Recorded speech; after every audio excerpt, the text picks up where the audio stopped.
Where's our witness? Our witness sitting here. Oh, okay.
The Committee on Oversight and Accountability will come to order. I want to welcome everyone here this morning. Without objection, the chair may declare a recess at any time.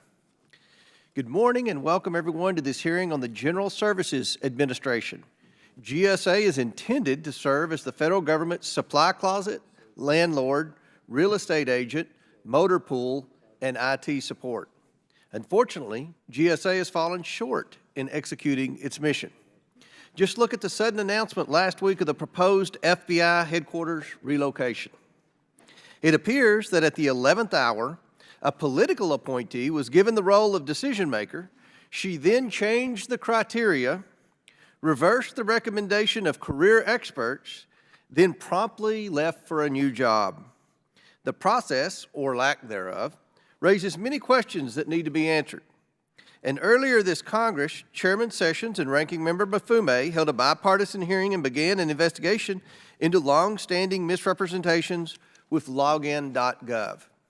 Their work is ongoing, but the services login.gov provides or claims to provide are very much relevant in our fight against identity theft, a key component in the massive amounts of fraud we saw in COVID relief programs. So if the Biden administration is intent on pushing login.gov onto federal agencies, we all need to have confidence in its ability to protect the interests of the American taxpayer. GSA is facing a crisis of confidence, and it does so at a point when the Biden administration is attempting to harden its radical policies in a number of different ways. The electrification of the federal vehicle fleet, spreading the narrative of equity across every facet of the federal government, and the disjointed effort to make telework the norm in the federal agencies. On the last point, GSA is at ground zero regarding the amount of office space the federal government leases and how much it actually uses. In Washington, D.C., where most federal agency headquarters are located, much of the 21 million square feet of office space they occupy sits empty. According to the Government Accountability Office, 17 of 24 federal agency headquarters buildings in D.C. were operating at 25% or less capacity as of March. Get this, the 6 emptiest buildings average just 9% capacity. And the Biden administration doesn't want to know or understand whether its employees are coming into the workplace. We asked the OPM director earlier this year in this same room how many D.C. area federal employees were going to the office. Simple question. She didn't know. We've since written to individual agencies to ask each of them directly. Meanwhile, GAO's building occupancy data speaks volumes. So too do the deserted daytime streets, reduced metro ridership, and diminished retail activity in downtown D.C. and there are unused and underused federal buildings strewn across the nation. Hundreds of millions of dollars of taxpayer funds are spent annually just to maintain government-owned properties that should be sold off. $1 billion or more could be saved annually by terminating unneeded federal office space leases. $1 billion. Unused federal space was an issue prior to the pandemic. Federal property management has long been on GAO's high-risk list, but it's now become one that is just simply too big and too costly to ignore. The bottom line is this: the Biden administration can't have it both ways at taxpayers' expense. You either bring employees back to work to improve productivity and service, or you fully right-size the office space and hand taxpayers their telework dividend. And we don't have time to wait around. Half of GSA's building leases are coming up for renewal in the next 5 years. So if employees aren't going back to work, let's act accordingly. When I look at the activities GSA oversees, federal property, procurement, travel, and conferences, I see a lot of opportunities for savings in federal discretionary spending. GSA is directly involved in how tens of billions of funds are spent every year. It is the gatekeeper to the massive federal marketplace across a wide variety of industries. It oversees thousands of federal properties and hundreds of millions of rented square footage. This committee, at least my Republican colleagues, want to know that GSA is carrying out its responsibilities with the genuine interest of the taxpayer front and center. And we want confidence that the current administrator is up to the task. After we received reports she was rarely in Washington, we sought information. What we found was that Administrator Carnahan did spend a great deal of her time away from D.C., more than what official travel would require. At a time when the White House Chief of Staff himself is stressing the importance of in-person work, we want to know if agency heads, including Ms. Carnahan, are leading by example. So we have a lot to talk about today. I'm pleased that the GSA Administrator is here today to explore these timely and critical issues, and I look forward to her testimony. At this time, I now yield to the ranking member for his opening statement. Well, thank you, Chairman Comer, and thank you, Administrator Carnahan, for rearranging your schedule to be with us at our second attempt to have this hearing. The Oversight Dems are committed to a transparent and effective federal government that will provide exceptional service to the American people. The GSA is in charge of the government's use and provision of real estate, acquisition services, and technology. It provides the services and the products that federal agencies need to meet their missions for the people. Administrator Carnahan assumed her role during the COVID-19 pandemic, and under her leadership, GSA was instrumental in supporting the government's response to this crisis, from ensuring the safety of federal buildings to procuring essential supplies and services. GSA was crucial to maintaining the continuity of government. With the American Rescue Plan, the Bipartisan Infrastructure Law, and the Inflation Reduction Act, Democrats have led the way to fund GSA and make the government a leader in addressing the challenges of the new century. Administrator Carnahan has delivered transformative action on these priorities. GSA has been at the forefront of integrating innovation into government, reducing costs, and building a more resilient workforce. It's preparing the federal government for the future of work with its Workplace 2030 initiative, using federal purchasing power to support small businesses and middle-class jobs, and confronting the climate crisis by reducing federal greenhouse gas emissions, investing in sustainability, and shifting to an electric vehicle fleet. GSA is also improving access to government services for all Americans. It's drawing lessons learned from the pandemic to better assess the government's real property needs and helping federal agencies reduce their footprint, prudent actions that can save taxpayers hundreds of millions of dollars. While GSA has devoted significant resources to help federal agencies assess their space needs, both in the short and the long term, Congress has diverted billions of dollars away from GSA's investments in federal buildings, gravely undermining its ability to reduce the federal real estate footprint. The result has already been an increase in costs as aging and dilapidated buildings grow more and more expensive to repair. I look forward to hearing more from the Administrator today about the true costs of underfunding the GSA and how we can achieve substantial cost savings by taking advantage of reduced real estate prices, high vacancy rates across America, and the advent of telework. While Democrats are working with GSA on improving government services to the people, extreme MAGA Republicans spent weeks embroiled in ridiculous internal partisan combat and Machiavellian games. This hearing was originally scheduled for October 19th, but our good chairman had to cancel it the night before. He may have been concerned that holding a hearing to criticize the operations of the federal government on day 16 without a Speaker of the House, a vivid demonstration of the GOP's inability to handle even its own internal operations, would not make for a very convincing show. So now we're facing yet another government shutdown in a matter of days. This emerges again from the GOP majority's self-described chaos and division and clown show. The juvenile antics and ideological extremism of the GOP conference left the House unable to perform its most basic duties, including giving this agency the funding it needs to do its work. If my colleagues are truly concerned about the importance of ensuring effective government for the American people, they must start by getting their own act together in the House of Representatives. With that, I look forward to hearing testimony this morning from Administrator Carnahan on the GSA's important work, and thank you kindly, Mr. Chairman. I yield back. I'm pleased to introduce our witness today, the Honorable Administrator Robin Carnahan. Administrator Carnahan was confirmed by the Senate into her current role leading GSA on June 23, 2021. She oversees the activities of over 11,000 GSA employees and critical services for federal government agencies ranging from acquisition solutions to management of public and leased buildings.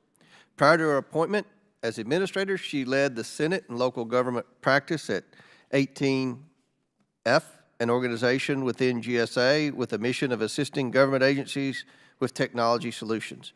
Administrator Carnahan also served the state of Missouri as Secretary of State from 2005 to 2013. Pursuant to Committee Rule 9G, Administrator Carnahan, will you please stand and raise your right hand? Do you solemnly swear or affirm that the testimony you are about to give is the truth, the whole truth, and nothing but the truth, so help you God? Let the record show the witness answered in the affirmative. We certainly appreciate you being here today and look forward to your testimony. I now recognize Administrator Carnahan to please begin her opening statement. Well, good morning. Thank you, Chairman Comer, Ranking Member Raskin, and the members of the committee. My name is Robin Carnahan. I'm the Administrator of the U.S. General Services Administration. Making government work better for the people we serve and saving money while we do it is our North Star. That's why we're focused on three priorities. The first is optimizing and modernizing the federal government's real estate footprint. The second is making it easier, faster, and cheaper for agencies to buy goods and services. And the third is delivering simple, secure, and accessible digital services for the public. My written testimony goes into greater detail about how we're working to achieve these goals, but today I just want to highlight some of the opportunities and the challenges we're seeing at this very unique moment to deliver better value for the people we serve and save money for taxpayers. I know this committee shares those goals, and I'd like to focus on ways that we can partner together to get this done.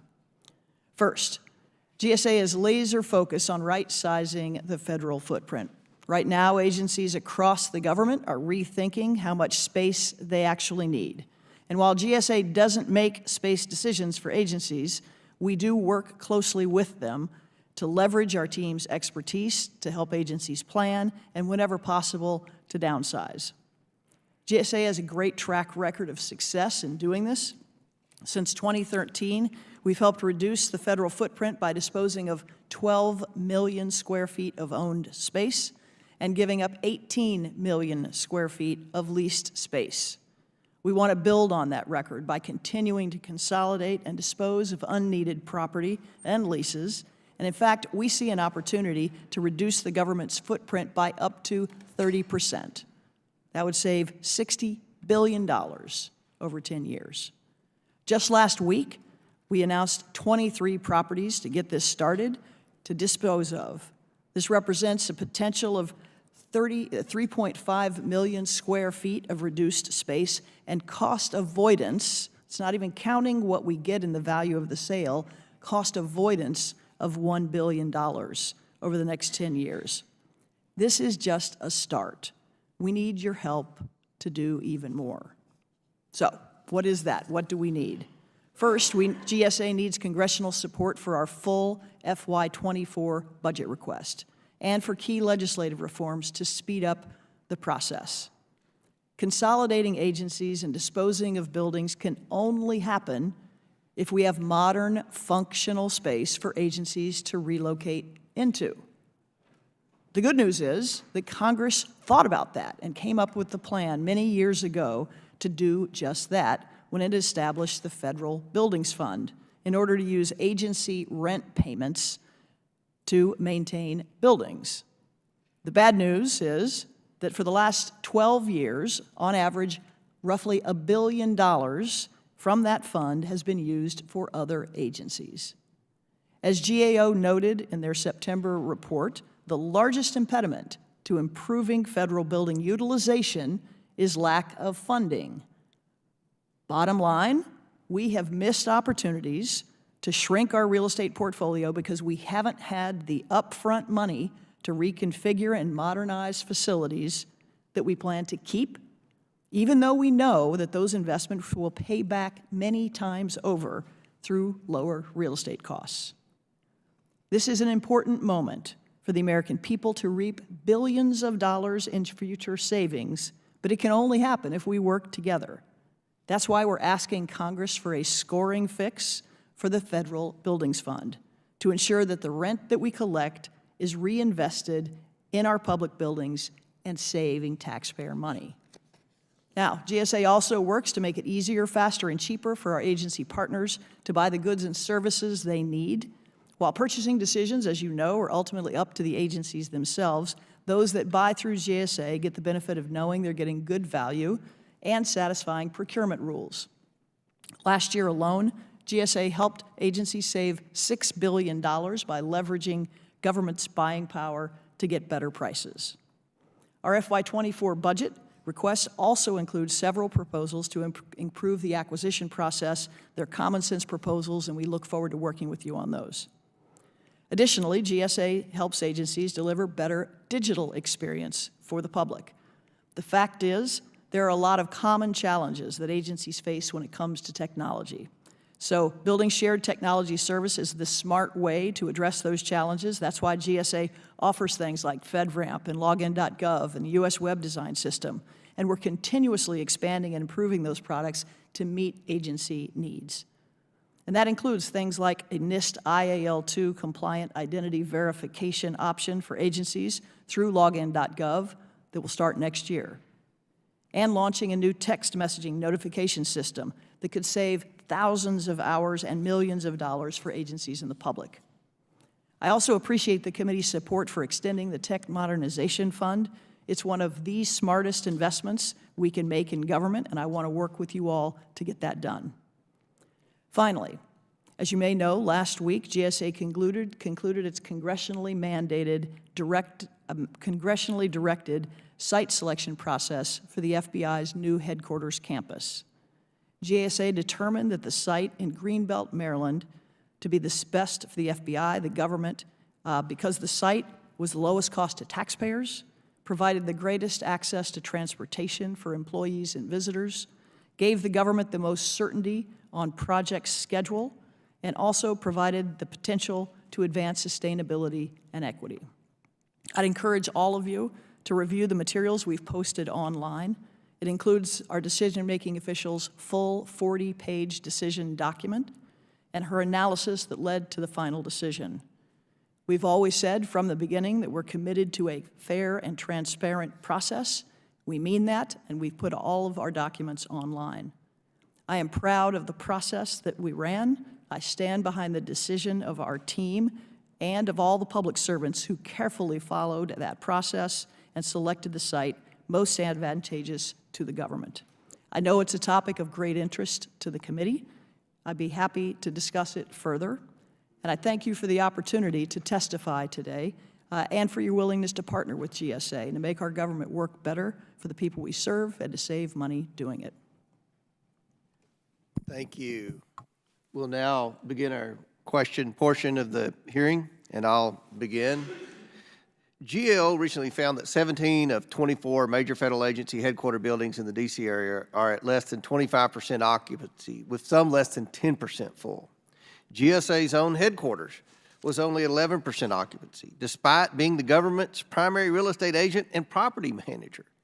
GAO notes that the federal government owns 511 million square feet of office space and leases another 180 million square feet from the private sector for use by federal agencies. That's almost 700 million square feet total of office space available to the federal government, and the cost of maintaining and operating out of that space is ridiculously high. Administrator Carnahan, how much does it cost to operate and maintain office space used by federal agencies across the government? Is the cost in the billions?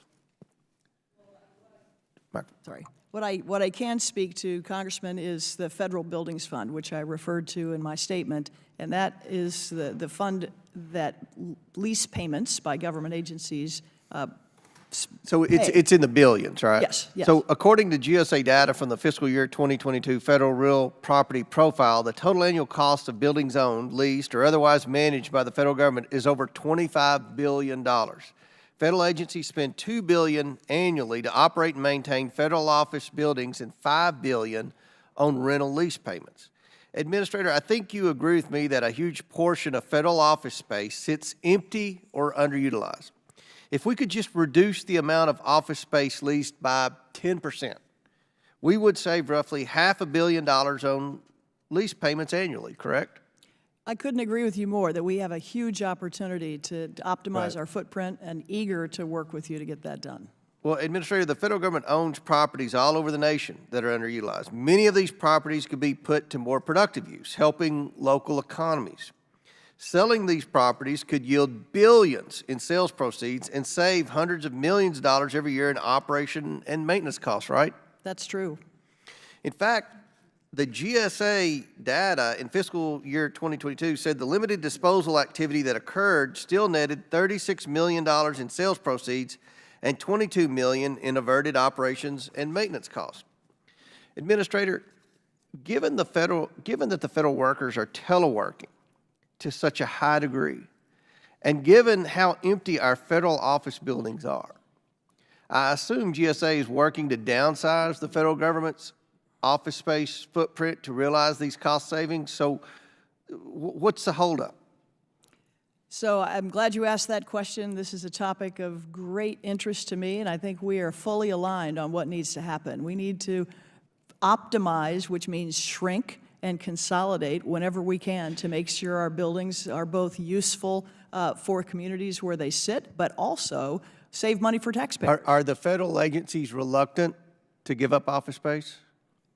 So, Congressman, I would love to talk a little bit about what we're doing right now, if you give me a minute to begin the disposal process. Last week, we announced 23 properties and facilities across the country that we intend to begin the disposal process on.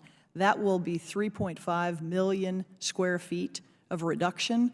And get this, it's $1 billion in cost avoidance and deferred maintenance and other things, not even counting the value that we'll get for the sale. So this is just the beginning, and we want to do more of that. Is President Biden on board with this? Is he pushing agencies to actually surrender space that they aren't using? Well, we are working closely with the folks at OMB on all of this, and we are working with agencies across the government to figure out what their space needs actually are. The American people are fed up with the wasteful spending, and it isn't just federal empty office space costing billions every year. A nonprofit transparency group recently found that federal agencies spend $3.3 billion on furniture over the past few years, apparently to furnish office spaces left mostly empty under maximum telework. Some agencies spent hundreds of thousands of dollars just on updating empty conference rooms. Administrator, can you explain why the purchasing of federal furniture continued unabated during the pandemic? So I can't speak to specific items that were purchased, but I can say that the government did not close down. Agencies were continuing to work. Courthouses continued to operate. Prisons were operating. The Defense Department was operating. Lots of agencies were in offices. I personally visited Des Moines, where throughout the pandemic they were constructing a courthouse. Harrisburg, Pennsylvania, San Antonio, Texas. Right. This Well, work let didn't me, stop. my time's about expired, but let me conclude by saying agencies that truly require new furniture can give their old furniture to other agencies or sell it off to private parties. That would take some of the burden off taxpayers. Now, I can't imagine a big private business spending lavishly on furnishings for an office building that no one works out of. Shareholders would not stand for it. And we can't stand for it on behalf of the American taxpayer. There needs to be a culture shift in the federal government that looks toward cost savings and achieving agency missions in the most efficient ways possible. And I hope GSA hears that message loud and clear. I now yield to the ranking member for his questions. Thank you, and I'm going to call on Congresswoman Norton to go first. Thank you, Mr. Chairman. Thank you. GSA is responsible for the efficient and effective functioning of our government. When its budget is slashed, the consequences are far-reaching and, more often than not, counterproductive. In fact, funding cuts to GSA translate to increased expenses for the American people, such as those caused by deferred maintenance of federal property. Administrator Callahan, in fiscal year 2023, 8 of the 17 major repairs and alterations projects that GSA requested in the President's budget were resubmissions because the projects did not receive funding when they were originally requested. Is that correct? Correct. And in fiscal 2024, 13 out of the 17 projects were resubmissions. Is that correct? Yes, ma'am. Administrator Conahan, is it correct that the cost of resubmitted projects increased by $300 million due to the delays caused by Congress's failure to fund them? I think that would be the low end, yes. House Republicans' fiscal year 2024 Financial Services and General Government Appropriations Bill, which funds GSA, would cut $715 million from the Federal Buildings Fund. This is $1.6 billion below the administration's request for the fund. Administrator Callahan, how does this lack of funding lead to waste and mismanagement of taxpayer dollars? Yeah, thank you for that question. I referred in my statement to the Federal Buildings Fund and how crucial that was for our ability to consolidate, sell buildings, and save money. If you think about in your own life, if you have 2 locations, if you're a business and have 2 locations and decide it's time to shrink into one, you usually need a little bit of money to maybe upgrade and modernize or change and reconfigure the one building that you're going to bring everybody into. That's exactly what we're talking about here. You can't get rid of the old building that you know is going to save you a lot of money if there is not a way to upfront have money to invest in the improvement of the one you're going to keep. And if you think about that across our portfolio, it's happening over and over again. The single biggest impediment, as the GAO said, to downsizing and consolidating and saving billions of dollars for taxpayers is access to upfront money that Congress intends to come from the Federal Buildings Fund. Congress solved this problem, and it worked for decades. And it's only been over the past 12 years that over $1 billion a year has been siphoned off to use for other things. We're asking for that money to be able to then have long-term planning to do what Chair Comer, and I totally agree needs to happen, which is optimize our footprint. The Republicans' bill also fails to include any new funding for the Technology Modernization Fund, which is critical to improving and securing federal IT systems. Administrator Carnahan, when Democrats' American Rescue Plan provided $1 billion to the Technology Modernization Fund, is it true that federal agencies submitted proposals requesting more than $3.5 billion in support for the technology modernization projects. Yes, it's turned out to be one of the smartest investments Congress could make in modernizing technology, and it's been very popular among agencies because it's a way to get money faster.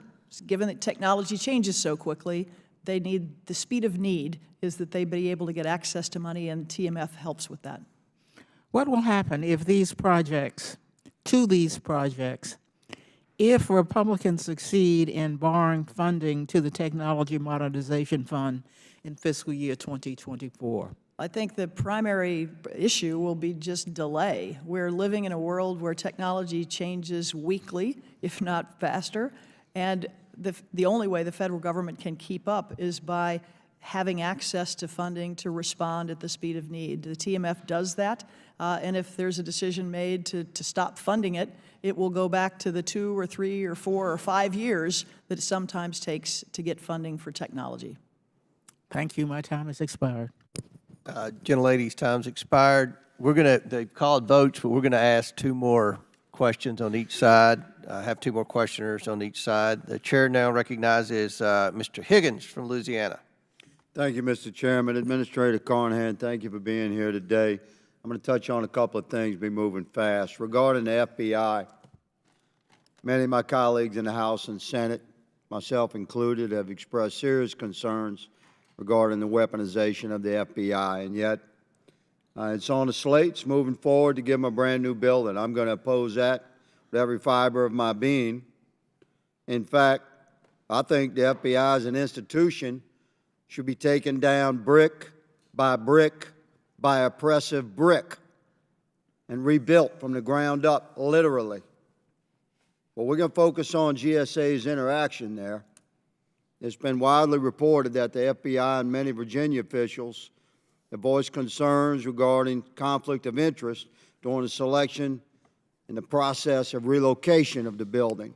On October the 12th of this year, Director Wray, whom I oppose and think should be removed or resign, sent a letter to you raising concerns about conflicts of interest by Nina Albert, a senior political appointee at GSA.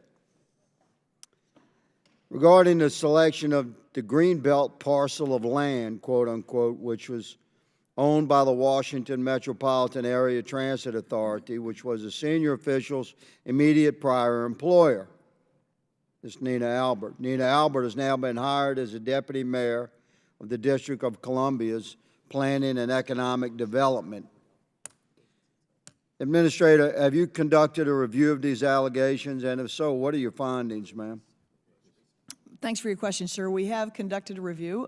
When I received the letter from Director Wray raising concerns about both the process and the site selection authority that you mentioned, I referred it to our legal counsel to dig into whether there was any merit to any of the concerns. Does the legal counsel work for you, Administrator? Yes, sir. That's the legal counsel that I rely on.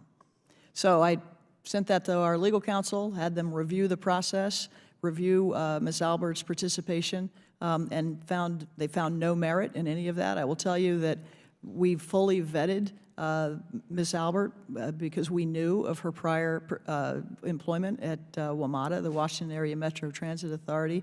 You said you found no merit, not to interrupt, just following what you stated here. Said you found no merit. Are the facts, do the facts not match up with what was reported? The suggestion that there was a conflict or a potential conflict is what I was referring to. This is an issue that we were aware of her former employer at the time she was hired as the top public building official and real estate expert at GSA. We knew that the FBI was going to be relocating to one of the 3 sites that Congress directed us to make a decision about. We asked our legal counsel at that time to make sure that that was fully vetted and fine. When you say legal counsel, is that one attorney or is it a team of attorneys? And is that public? Is this an attorney that the committee can question? Because we'd certainly be interested in questioning the attorney that came to the conclusion that there was no issues with the situation that I've described. You apparently have accepted That, okay, the attorney said there's no issue, so there's no issue.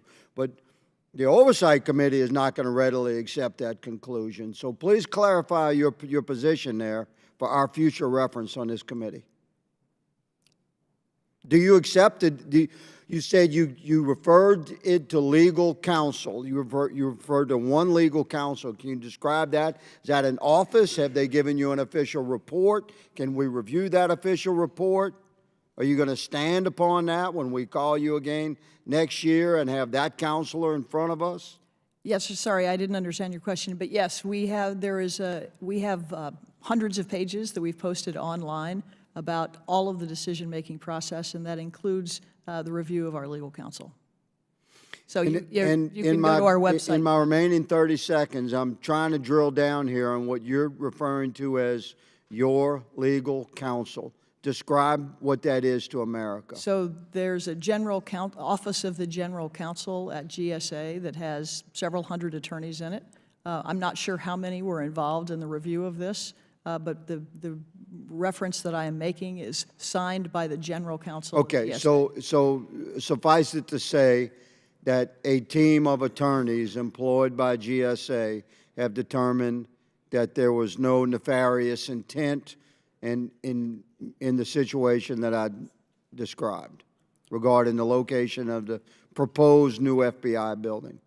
The legal counsel of GSA, the general counsel, looked into the questions that were raised by Director Wray and found that they did not have merit.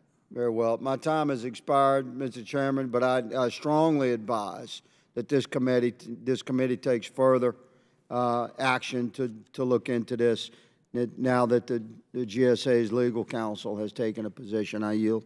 We will do that. Thank you, Mr. Higgins. Chair now recognizes Mr. Lynch from Massachusetts. So just following up on that, Ms. Carnahan, so Director Wray brought the question forward, is that right? To have legal counsel look at that, the potential of that transaction?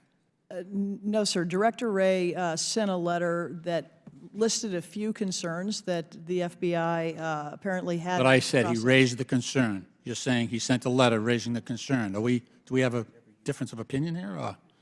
Or? Sorry, repeat your question, please.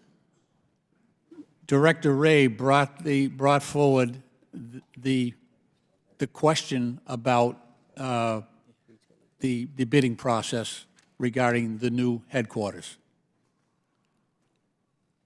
Director Wray sent a letter that listed some concerns that they had with the process that we used to make the site selection. Yes. Oh, yes would have been good. Yeah, that's exactly what I was asking you. So he wasn't trying to hide something. He was trying to get an answer on some questions, right? Yes, sir. Yeah, okay. I know that GSA and the federal government hold troves of sensitive data, from Social Security numbers to classified national security information. And so our cybersecurity posture is extremely important in protecting all that information. Congress, in the American Rescue Plan, appropriated an additional $1 billion for the Technology Modernization Fund that you spoke about earlier. And we do hear complaints from agencies about the speed at which that money is deployed for modernization of some of the legacy technology that's out there and that poses a vulnerability. Can you give us an update on how that money has been deployed, if there's any delay there, or is it just because of the number of requests across agencies? Yeah, thanks for the question.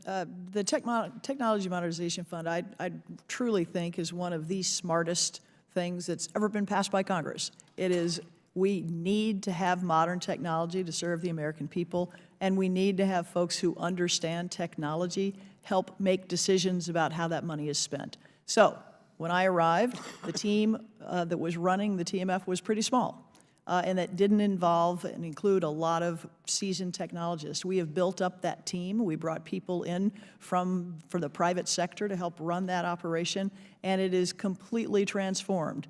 The amount of projects that have gone through are much, much higher speed. There have been 47 projects that have gone through with $770 million that have passed through and been committed. So I'm really proud of the work that team's done. Okay, sounds like that when we got off the ground, there was a little delay because of the small number Right. of people that were administering that. Do you have any examples of projects that are areas in which that funding has been Yeah. I do. deployed? It's while it's not sort of formally divided up into buckets, that is mainly focused on cybersecurity. And a thing called Zero Trust has been one of the primary areas of focus, and that, of course, is something that all agencies need.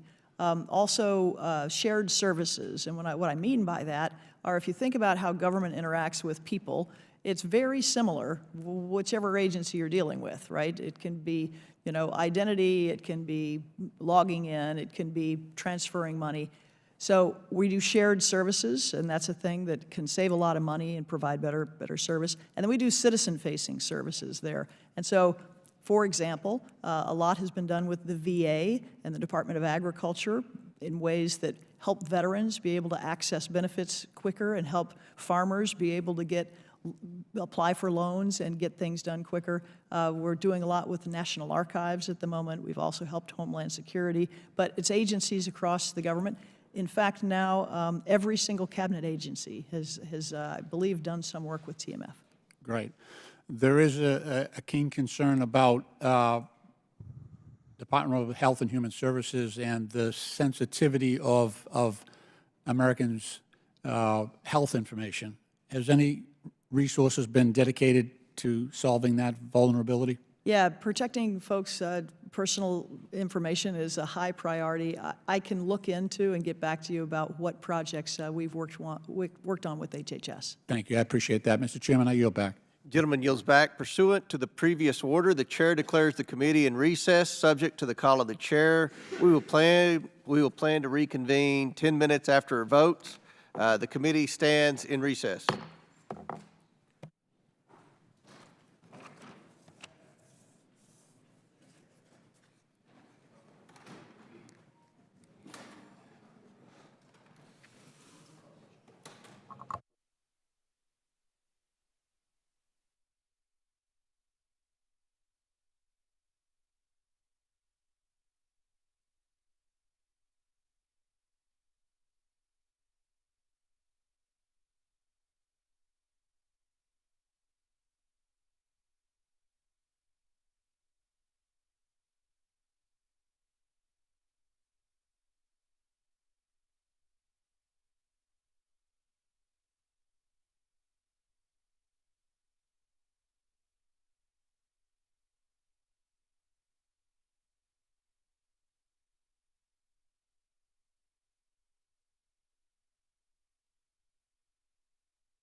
Ready? The committee will come to order. Chair now recognizes Dr. Fox from North Carolina for 5 minutes. Thank you very much, Mr. Chairman.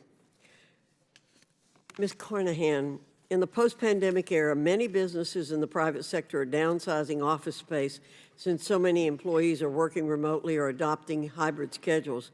It's been reported that about 52% of companies are planning to reduce their office space over the next 3 years. These same changes are also affecting the federal government.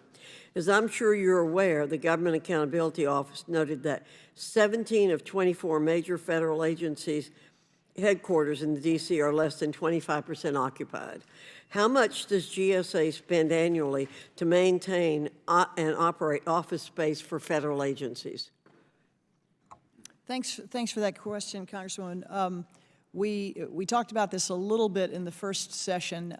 We have a federal buildings fund is where agencies that have space in buildings or have leased space pay rent effectively. Right. And so that amount every year is around more or less $11 billion. $11 billion. And that's Okay. just rental payments. So Rental. that's different than your question, which Right. was about how much we spend. To maintain. Right. So what happens is that federal buildings fund actually is shorted every year in what we're allowed to spend. So typically what will happen, about half of our portfolio is leased and half is owned. And so for the leased portion, that rent just immediately goes out the door and pays the owner of the building, right, in whatever the community the building is in. And the other half is meant to go back into maintenance of the buildings. Okay. What's happened over the last 12 years is that portion has been basically siphoned off to pay for other things. Okay. So that's why we haven't been able to reinvest in buildings as much as people are paying Okay, rent. that's not my issue.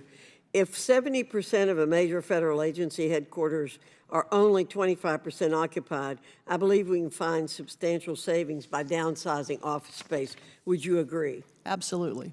All right, with potentially billions of dollars wasted each year on underused assets, what is GSA doing to save taxpayers' money? Yeah, thanks for that question. We take this very seriously. I could not agree with you more that we have an opportunity to really save billions of dollars for taxpayers. Okay, so what let me we've done- follow up. So how are you determining when it's necessary to downsize office space? So our team has done a portfolio-wide review, national portfolio review, to figure out which buildings we should keep and which buildings we should dispose of. I think that this is a huge first step. We announced last week already that 23 of those are going to be put up through the disposal process. Just those 23 buildings is a reduction of 3.5 million square feet of space and a potential in cost avoidance, and again, this isn't even talking about the value when we sell it, of over $1 billion. So we are eager to work with y'all to get this done. Ordinary American small businesses and corporate America cannot afford to pay for space they barely use, let alone help the federal government pay for its unused space. So how quickly is GSA going to push agencies to consolidate office space based on the study you just mentioned?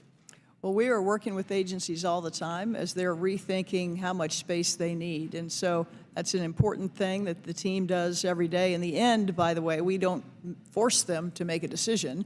They have to decide based on their mission how much space they need. But we try to give them alternatives. You know, one of the things that we're seeing nowadays is when people are in offices, they want to work a little bit differently, right? There is collaboration space, there are meeting rooms, there are other kinds of configurations rather than individual offices that make more sense. And so we're Thank really you. working with agencies I have one more that. question I want to squeeze in. If DC-based federal employees, including yourself, choose to telework a majority of the time from lower-cost areas in the country, should they continue to receive the additional 32.49% locality pay increase for the DC area? So the issue of locality pay is something that our HR department thinks about all the time to make sure that the taxpayers are getting the value and that people are getting what they. So how much would taxpayers save if teleworking employees were paid the wage that corresponds with their actual location of work? So I think that's a question I'll have to ask for OPM, because I think they are better suited to be able to answer that. Thank you, Mr. Chairman. I think we need to pursue these issues that have been brought forth by Ms. Carnahan and see what Congress can do to force these agencies to downsize and save taxpayers money. Absolutely, we will. That's the mission statement of this committee, and look forward to working with you, Dr. Fox, on that. Now, Chair recognizes the gentleman from Virginia, Mr. Conley, for 5 minutes. Thank you, Mr. Chairman. It's great to hear, Ms. Carnahan, that you don't force agencies. So you act as sort of the procurer of space, whether rented or purchased, on behalf of federal agencies. Is that correct? That's correct. So federal agencies are tantamount to being your client. Yes, sir, we collaborate with them closely. Right. And you try to make happy clients, presumably. Yeah, we work on that very hard. I Would it be say that- fair to say that the FBI is not a happy client right now? We will see how happy or unhappy they are, but yes, I've received letters from the Right. director that indicate he is unsatisfied. Right. with the Let's site. stipulate you got an unhappy client right now, and let's probe why. So, before revisions were made to criteria that had been established in July of this year. Is that correct? Yes. And what happened was you changed the weighting of those criteria, which I'll editorialize, certainly seemed to favor one party over another, but you changed the weighting. That's correct? So I'm sure That's a pretty simple. You changed the weighting that existed previously to something different in July.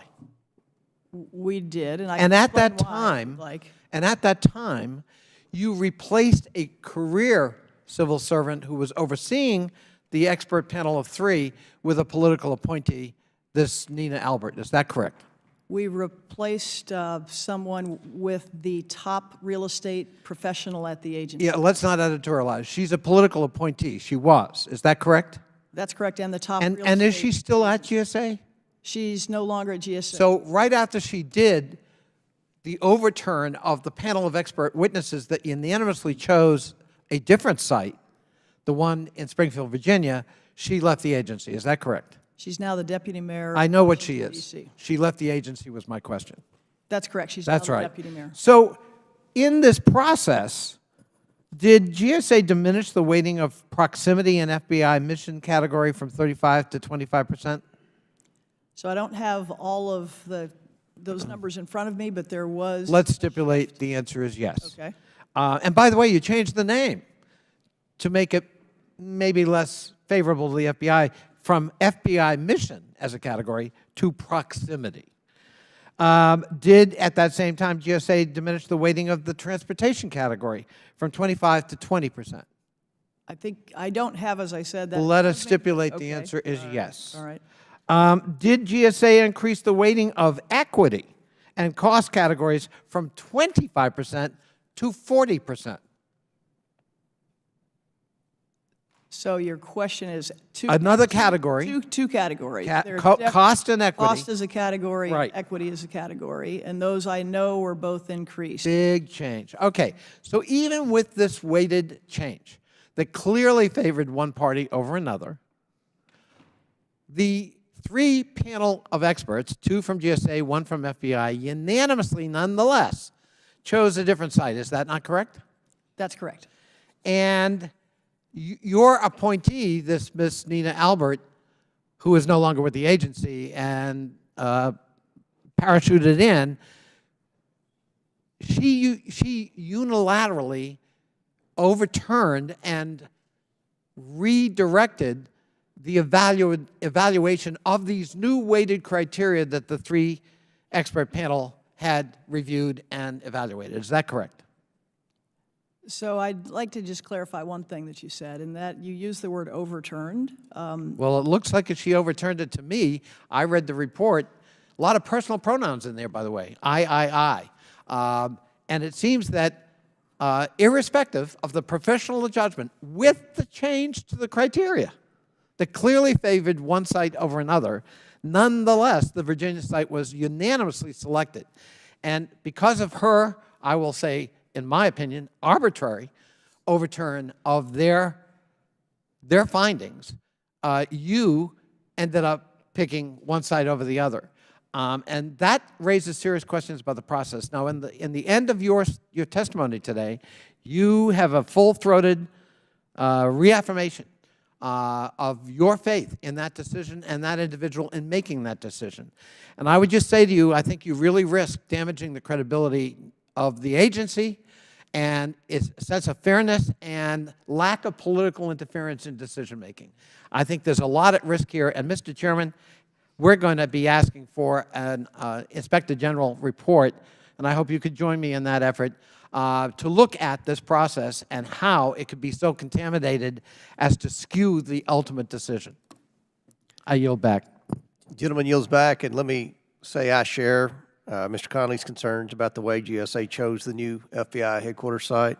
The decision implicates hundreds of millions of dollars in taxpayer dollars and economic impact for the surrounding community, yet GSA altered the original selection criteria to reduce the weight given to the site's ability to enhance FBI's mission effectiveness. The decision-making process itself was altered. GSA installed a political appointee who overruled the decision of a panel of career officials originally charged with making the selection. She then promptly left the agency. Just doesn't seem right. It's now clear to me why these major changes were made in the 11th hour.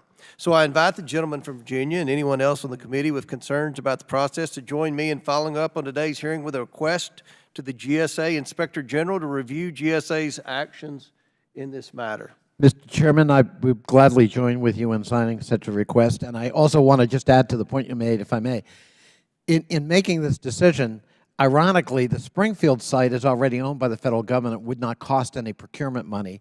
The Greenbelt site is owned by Metro, as you pointed out, I think, in your opening statement, and will have to be purchased by the government.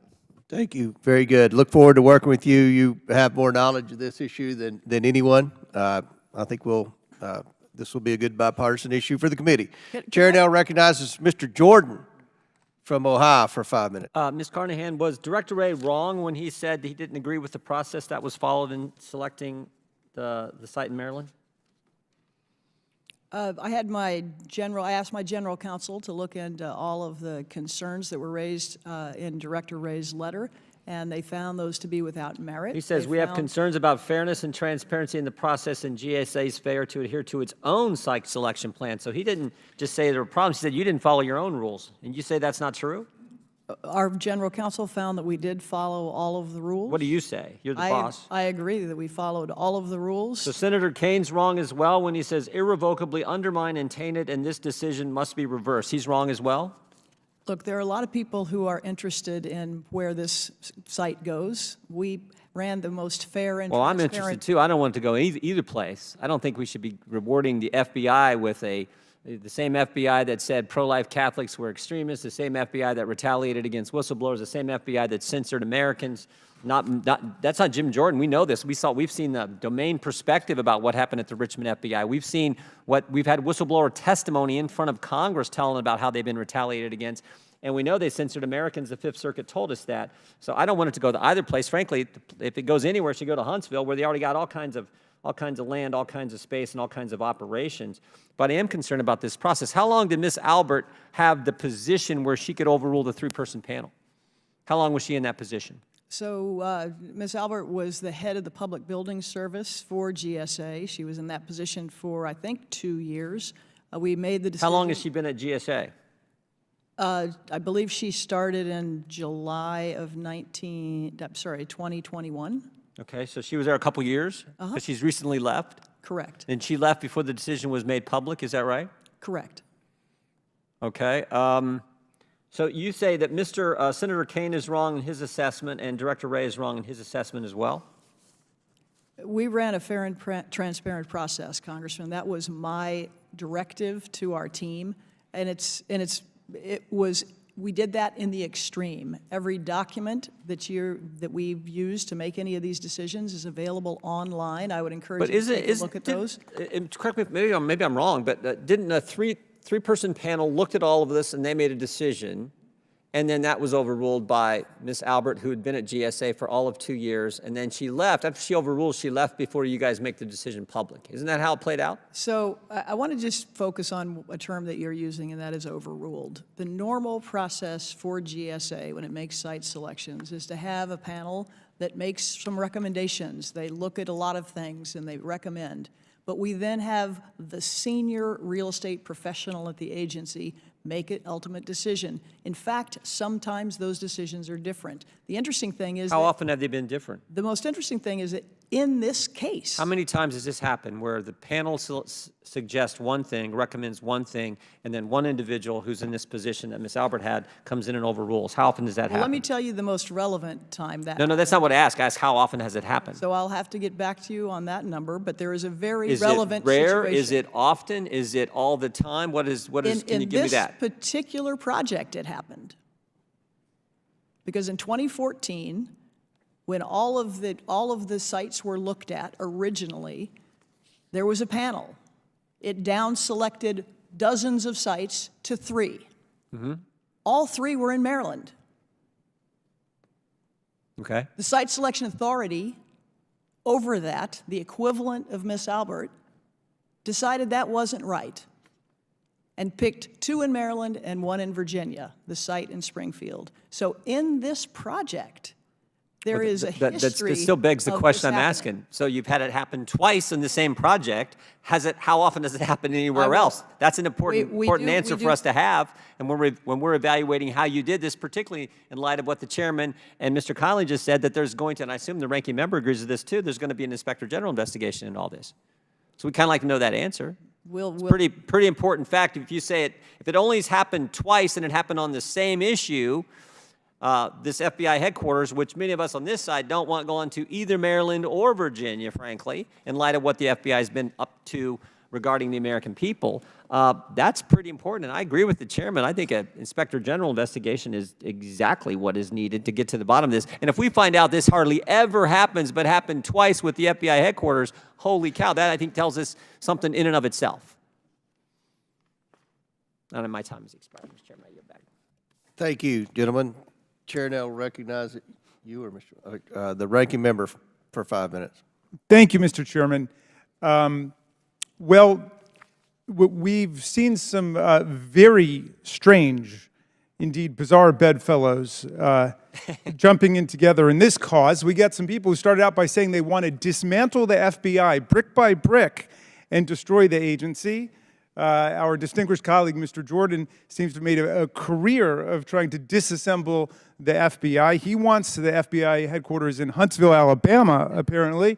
And then we've got some disappointed applicants from Virginia who are trying to attack the whole administrative process by which they were entered into it in the first place back in 2014, as Ms. Carnahan just explained. So why don't we try to get back to the law here and what the administrative process really is? Because the administrative process came up with a very clear result, that the Greenbelt site that was chosen by the Site Selection Authority has the lowest overall cost to taxpayers, number one.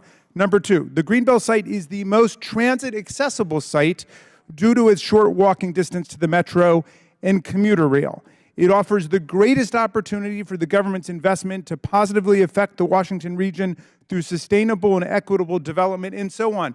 There are 5 criteria set forth, and the Site Selection Authority chose the Greenbelt site. Now, my friend Mr. Jordan and Mr. Conley pounced on the deliberations of the panel. So what we need to look at is, well, what's the relationship between the panel and the Site Selection Authority? Now, if I understand you correctly, Administrator Carnahan, back in 2014, the panel then unanimously advanced 3 sites, all of which were in Maryland. But the Site Selection Authority overruled the panel in their language. Of course, it's not an overruling because it wasn't a decision in the first place. It's just a recommendation. But the Site Selection Authority said, thank you for your advice. I'm going to add one more candidate from Virginia, which is the Springfield site, and then we're going to advance that to have all three looked at.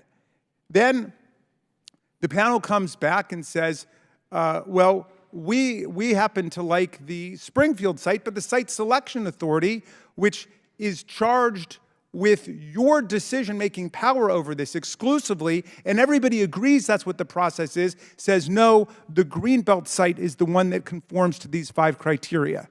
Now, we've got to have some way of making these decisions. Otherwise, the Congress of the United States is going to be involved in every occasion in which you're making a decision about where to place a federal agency or department. How often does this process take place with a panel and a Site Selection Authority? Is that a rare occasion, or does that happen frequently? So thanks for that explanation, Congressman. Most site selections are not of this great of interest, frankly, to Congress. It's a headquarters, and people, it's a headquarters, so right. For a headquarters like this is a very normal process where there is a panel of some type that makes recommendations and an ultimate decider who is the Site Selection Authority. Yeah.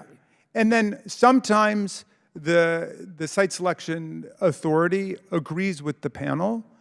Sometimes it disagrees with it. It disagreed when Springfield, Virginia was put into the competition, and then the Site Selection Authority disagreed with it again when it decided that Greenbelt was the way to go. Well, what about this idea that there's somehow some kind of conflict of interest in the Site Selection Authority, because the Site Selection Authority worked for WMATA, which is an agency that serves Virginia, Maryland, and Washington, D.C., or that there's some kind of conflict of interest because the Site Selection Authority has a career in government and became the deputy mayor, not of Greenbelt, Maryland, but of the District of Columbia. Do you see a conflict of interest there? No, sir, and we fully vetted Ms. Albert's relationship with WMATA when she joined GSA, and subsequent to the FBI director bringing up concerns, we had legal counsel look through that again and found no conflict. These, as you said, are public entities with no interest, financial interest in any way. All right, I want to apologize to you that this hearing, which should really be about how we can serve the taxpayers of America better, has been derailed for a whole coalition of partisan, political, and parochial purposes today. But in any event, you're doing a good job, and thank you for sticking with the administrative process and with the rule of law such as it is. I yield back to you, Mr. Chairman. Gentleman yields back. I have to defend my friend, Mr. Conley. I believe he's acting in a bipartisan way, not a partisan way. Chair now recognizes the gentleman from Alabama, Mr. Palmer, for 5 minutes. Thank you, Mr. Chairman. Ms. Carnahan, some of the questions that I have about the whole situation with federal properties has to do with workforce, which you really don't have any control over. The low productivity that we're now seeing in the federal workforce because of the failure of so many employees to actually report to the office. My friend and the chairman, Mr. Comer, pointed out that it found that 17 out of 24 federal agency headquarter buildings were less than 25% occupied. Now, what I want is for people to come back to work, and if we don't need them, we need to reduce our workforce. But if people are not going to come to work, and we need to reduce the workforce, one way or another, we need to consolidate some of these holdings, determine what we really need, and then divest our portfolio of the balance. Have you given any thought to that? Or even repurpose, and I'll come back to that in a moment. Yeah, yes, sir. This is exactly what we're working on. I mentioned we have a national portfolio review that's been done, and we last week announced that we want to dispose of 23 properties just as a down payment to get started on this. They're scattered around the country. It's a reduction of 3.5 million square feet of space, which is a lot. I want to ask you. Cost avoidance of over $1 billion. Well, there's other opportunities too. You could convert those facilities into other, for other uses, and we did that with the old post office. Correct. Prior to that, I think we were losing about $6 million a year in maintenance costs, maintaining basically an empty building. And then this committee approved a contract with the Trump organization to convert it to a hotel, and then we turned that around by $9 million a year to a plus $3 million per year in revenue. So are we looking at opportunities for conversion in that regard? So there are some conversions like that. There are other examples also in Washington. The Hotel Monaco was another one where we call it an out lease. Right. Where we have a long-term lease with someone to run a But property. you've got the Hotel Monaco and you've got the Trump Hotel, which was a great success, but there are probably other buildings that could be used for other purposes. But I do want to address something. This is a little personal. I hate to do it, but this whole issue of telework really concerns me because it impacts productivity so much, and you've got to have a collaborative effort that you just don't get with telework. And from March of 22 to March 23, you were working out of Missouri, I think Missouri, 121 days. That's 46.5% of the work days in a calendar year. You traveled 34 days. I think that's fine, but there were another 64 days that you did not appear in person in your office. So that's 71% of the calendar work days. Do you not need to be in your office? So thanks for that question. Look, DSA has leaned into telework for 20 years through multiple administrations. I understand that, And the but not result- like now, not and the like res- now. And the result that we've seen over this period, in the last 10 years, we've been able to shrink our footprint, our real estate, by 43%. But because of that's that, not the and question. saved $300 million. I understand, and this is why I set this up and said, I'm really going to ask you about something that's out of your purview. But when you talk about shrinking the footprint, that doesn't address the issue of are you getting the job done and has productivity increased or gone down? And Madam, productivity in the overall workforce in the United States is at levels lower than what we've seen in 40-something years. So I think we've got a couple of problems here, one of which you're trying to address, and I'm very appreciative of what you're trying to do, notwithstanding the FBI building, which I'm all for moving to Huntsville. But this whole issue of a dispersed workforce, and then you add to that at a time when we're $33.6 trillion in debt, and we're paying locality pay, 32.49% locality pay for people who are not here. And I mean, you spend 121 days of your calendar work days in Missouri. So we've got to, it's just so frustrating to me for us to do some things that are pretty good, like divesting our portfolio of properties, but then see our productivity go down and continue to spend money when we just can't afford to spend any more money. Well, do I have time to respond? Yes. So we actually, I care a lot about productivity. This is a thing that we track closely. And I will tell you that in the last 3 years alone, our business volume has gone up 38%. In the last 10 years, it's gone up 82%. And we also track customer satisfaction scores. So the same as you would see in the private sector, it's on a scale of 1 to 5. Our customer satisfaction score during that period has gone from 3.0 to 3.9%. So I pay a lot of attention to these things. I want to make sure that we're giving good value to the American people and we're delivering on our mission. That's what I commit to you, sir, and to the American people. Mr. Chairman, I began this by acknowledging that she doesn't have control over the workforce issues, but you know, I grew up on a farm and we kind of understood when the bees leave the hive, they're not making honey. And the GSA may be doing great work, working remotely, but I don't think that's true across the entire federal workforce, and you can't do anything about it. All you can do is dispense with the property. I yield back. Gentleman yields back. Chair now recognizes the gentleman from Maryland, Mr. Mafume, for 5 minutes. Mr. Chairman, thank you, and thank the ranking member for calling us together on this. Administrator Carnahan, it's good to see you.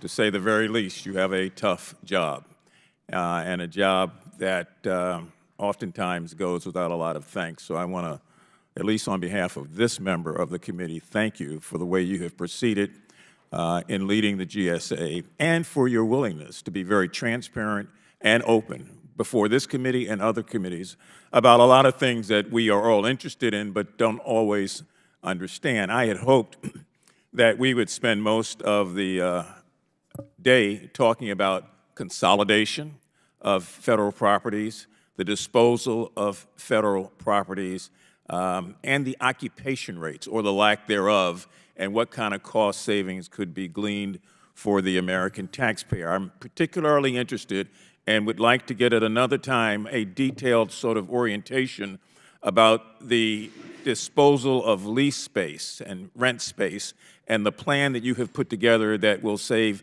$60 billion over the next 10 years. It's very, very important, and I want to come back to cost in just a moment to make another point. Mr. Chairman, I do want to say something about this matter that has come up a couple of times about relocation, and I'd like to ask unanimous consent that GSA's 40-page decision document be entered into the record of this committee in this hearing, and I would ask also unanimous consent that the support letter and the reasons for the very strong support across the country, particularly by the National Urban League and the National Action Network, also be entered into the record without objection, I hope. Without objection on both items, so ordered.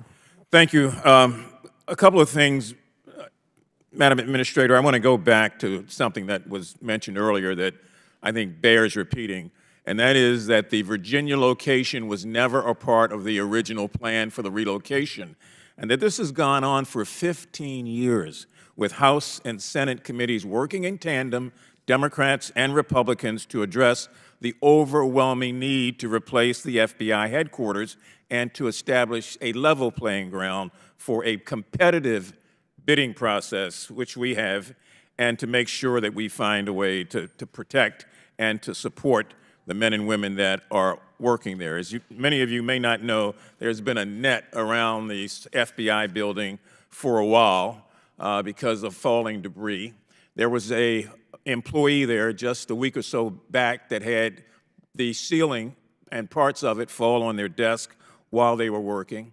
It is not a digitally friendly building in terms of its conversion to do and be what it has to be to compete and to guard against threats that take place in this country. And without this sort of new emphasis and new opportunity, we risk the chance that we could fall further behind. This is mind-boggling to me, but I would think, if nothing else, we'd have to make sure that this particular agency is empowered to do what it has to do. Now, a couple of quick things about this selection. Madam Administrator, Greenbelt, Maryland is the most accessible of all of the locations. Is that correct? That's what was found by the Site Selection Authority. It's right on a metro line and a transit line, and the site in Springfield was about a half a mile And long. Greenbelt provides, by that same committee, the greatest schedule certainty. Is that correct, as you know it? That's correct, because it doesn't require relocating existing tenants. And Greenbelt offers the greatest opportunity for the government's investment to positively impact the greater Washington, D.C. area, both on the Maryland side and the Virginia side. Is that correct? Yes, sir. And Greenbelt has the lowest overall costs to taxpayers. The total project was to acquire and to build the building was, I think, at some point estimated to be $26 million. That's gone up over time, but in comparison to the Springfield, Virginia site, it significantly dwarfs it in terms of cost savings. Is that correct? Yes, sir. Is it correct that the Senate has set aside over $300 million for this project, that money is already there through appropriations? There is some money that's already been appropriated. Yeah, I think it's 375, but we'll get it accurate.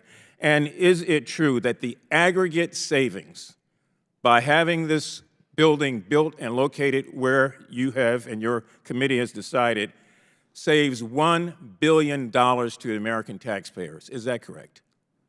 I'm not sure where that number comes from, but we did determine it was the lowest cost for taxpayers. And I will share with you and the committee where that how that number was derived, but it is a significant cost. And so if we're really concerned and really conservative here about making sure that we are spending taxpayers' dollars efficiently and effectively, and this we've wasted, as we have, 15 years of trying to make a decision, and if our law enforcement agency, the FBI, is outdated in terms of its capability because of limitations of its current space, it just seems to me that the best thing here is to find a way to take advantage of what has been a very, very, very transparent process. It has gone through every sort of disclosure, and everybody has looked at it, and not everybody is happy with it, but at some point in time, we can't please everybody. So I want to thank you, Madam Administrator. This was not meant to be the topic of the hearing, but it's important for the record, at least, that we all understand how we got to where we are. And I hope that the chairman will indeed bring you back again for some of these other questions. Gentleman's time's expired. Chair now recognizes Mr. Groffman from Wisconsin for 5 Yeah, thank you. GSA's Office of Evaluation Scientists is spending taxpayer money conducting a study at OPM's request to determine the effectiveness of DEI training on federal workforces. First of all, you know about how much that's going to cost? I do not. Okay. Could you comment on what you're trying to determine there, what your metrics are, what the goal of this stuff is? So I'm not familiar with the study that you're referring to, but happy to learn more and circle back with you. I assume it's about just generally DEIA, but I don't know specifically. Okay. I'll try again. Maybe you can answer this one. Academic research has found DEIA and anti-bias trainings to be expensive with no gain. Why is the federal government spending taxpayer dollars on a new evaluation to prove that its DEIA trainings are any different instead of relying on already available research? So again, Congressman, I apologize that I'm not familiar with the study, but I'm happy to circle back with you and your team about it. Can you comment? I'll give you one final question, then we'll on to something else. What's the purpose of rigorous DEI training in the federal workforce? What is the purpose of it? Well, I can speak for myself. The American taxpayers and all of Americans deserve a government that represents them. And government is better when it represents all the people. And so understanding that and making sure that we are reflective of that in our values as agencies, I think is important. As to the study that you're talking about, I will tell you I'm not sure what the scope of it is, but I will definitely look into it. Well, I'll switch to telework here. Occupancy rates of the federal office buildings are very low, with GAO noting that 17 of 24 major agencies are less than 25% occupied, which is kind of amazing. Why are taxpayers footing the bill to maintain millions of square feet of office space when less than a quarter of it is being used in many cases? Yeah, Congressman, I agree with you. We need to figure out how to optimize and shrink the federal real estate footprint. That GAO report also said the biggest obstacle to GSA being able to do that is access to the Federal Buildings Fund. That's the fund that all of the rent payments that agencies pay to the government goes into, but it has been diverted off in the last 12 years, $1 billion a year, to spend on other things. So what we're asking for from this committee and from the Congress is to fix that and make sure that the funds that are paid for rent are used on public buildings, not for other things. What else are they using it for? That's a question for the FSGG committee, but they allocate it otherwise within that appropriations subcommittee. I'll ask you to expand a little on that, because when you say some of the major agency headquarter buildings, only 25% is used. Do you have any idea how long this has been going on? So I don't have occupancy rate numbers, historic occupancy rate numbers, but what I can say is all agencies right now are thinking through how much space they need and thinking about how we could potentially consolidate. GSA has a history of doing that ourselves. Over the last 10 years, we've moved out of 2 different spaces in the Washington area. One, an expensive lease in Arlington, and another, a federally owned building in the district, and consolidated everyone into our headquarters building. That saved $300 million for taxpayers, straight up. and shrunk our footprint by 43%. So we know how to do this. What we need is the flexibility and the certainty about funding to be able to get it done. I guess that most federal workers on the general schedule get an addition 33% pay bump for having to work here in town, which just has to be incredibly expensive. Because of that, have you ever considered moving some of these agencies to a place where they wouldn't get this bump? Well, again, I don't decide what agency missions are to decide where they need people. I can speak about GSA. 75% of our workforce is outside of Washington, and 75% of our assets are outside of Washington. So that's what we deal with every day. And so our teams are scattered around the country. And frankly, I think that is good for the American people and good for delivering the kind of service folks expect. Okay, so you would encourage other agencies to maybe take advantage of this, particularly as we're shuffling around where we put employees with all this empty space? Would you feel be better if, I'm not sure how far away from Washington, D.C. you have to be not to get the additional bump, but would it be better to be 40 or 50 miles into Maryland or into Virginia? Yeah, I'll have to check on that. Again, we're not the ones who set those rates, and I don't know what those schedules look like. But the notion that folks need to go where their missions are, right? That's what we have done at GSA, and I assume that's what other agencies are focused on at this moment as well. Right. My good friend Congressman Zinke was doing that at Interior before he had to leave. Okay, thanks. Chair now recognizes Ms. Brown from Ohio for 5 minutes. Thank you, Mr. Chairman. I just want to point out the mere fact that someone has to ask why or what the purpose of DEI training is the very reason we need more of it. And until we get to a place of parity and equity for people that look like me, Black and brown people in this country, then we should continue to invest in diversity, equity, and inclusion training in this country. So, Mr. Chairman, under President Biden and Administrator Carnahan's leadership, the General Service Administration, or GSA, is providing the essential services of maintaining the federal government's properties, procuring goods and services, and acquiring IT systems on its behalf. And admittedly, as we've seen today, this is no small feat. Administrator Carnahan, I want to commend you on your transformative leadership at GSA, bringing the federal government into the 21st century and effectively managing millions of square feet of federal property and hundreds of thousands of vehicles owned and operated by the government. I was pleased to hear about the Workplace 2030 initiative in which GSA is preparing for the future of federal work and the GSA's groundbreaking plans to center the climate crisis by transitioning to a fully electric federal fleet and pivoting to climate-conscious construction materials. I'm also excited about GSA's efforts to strengthen, support, and sustain women and minority-owned businesses through President Biden's whole-of-government approach based in equity. GSA's equity initiatives are supporting majority-minority communities across the country, including in Ohio's 11th Congressional District. In 2022, GSA released its Equity Action Plan. Administrator Carnahan, I understand you established a position of Senior Advisor to the Administrator for Equity, for which I applaud you. So what additional ways is GSA centering equity in the totality of its work? Yeah, thank you for that question. As I said, equity is important to us because it is reflective of the American people.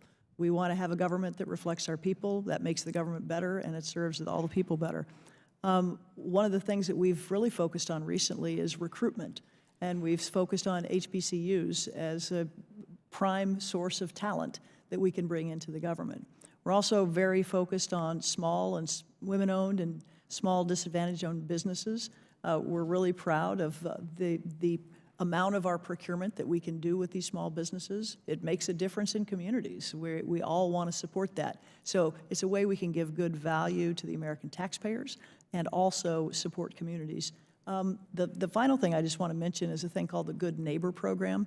And that really is about how we work with communities to make sure things like building siting are actually good for the communities.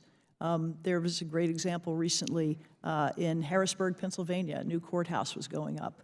And we worked closely with the community to figure out what part of town made sense for them for economic development purposes to put that courthouse, because they knew it would be an anchor in a new neighborhood and drive economic development. So we think of equity as a center of a lot of what we do. Equity in procurement when we're talking about small businesses, and equity in siting when we're talking about where we put federal assets. Thank you. Additionally, something I'm particularly focused on is making sure diverse vendors and businesses get a shot at opportunities which historically have been contracted to large, predominantly white corporations. So, Administrator, how is GSA equitable opportunities for small and disadvantaged businesses and investors? Can you give us some specifics on that?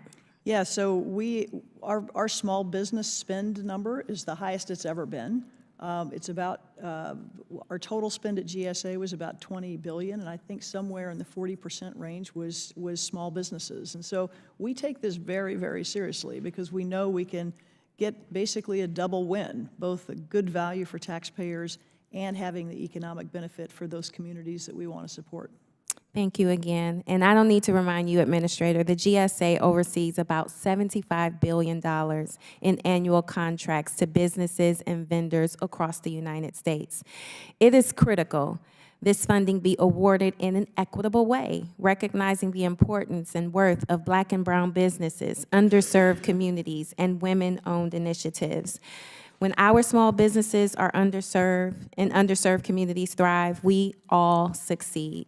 So thank you again for the amazing work that you've been doing, and thank you again for coming before this committee, Administrator. And with that, I yield back. Chair now recognizes Mr. Burleson from Missouri for 5 minutes. Greetings, Mrs. Carnahan. Good to see you. You know, being a Missourian, I'm sure you're aware of Cerner, the former company out of Kansas City. I worked as a consultant for them and others for 20 years, and saw really a revolution happen whenever after COVID of employees being able to work from home. And the concern from the private sector was that productivity would decline. Remarkably, it did not. It actually improved. And so I was encouraged to hear that you talk about that you keep count of, or an account of, the productivity from some of these agencies. And I wanted to hear from you if you could elaborate on what systems or methodologies and software that you might be using to actually account for the productivity. Yeah, thanks for the question. And we're just focused on GSA when it comes to our productivity numbers. So just your agency Yeah, so specifically. I know that OMB and others will be looking at those numbers and gathering them from other agencies. But yeah, GSA's, as I said, leaned into telework and remote work for 20 years, like through multiple administrations.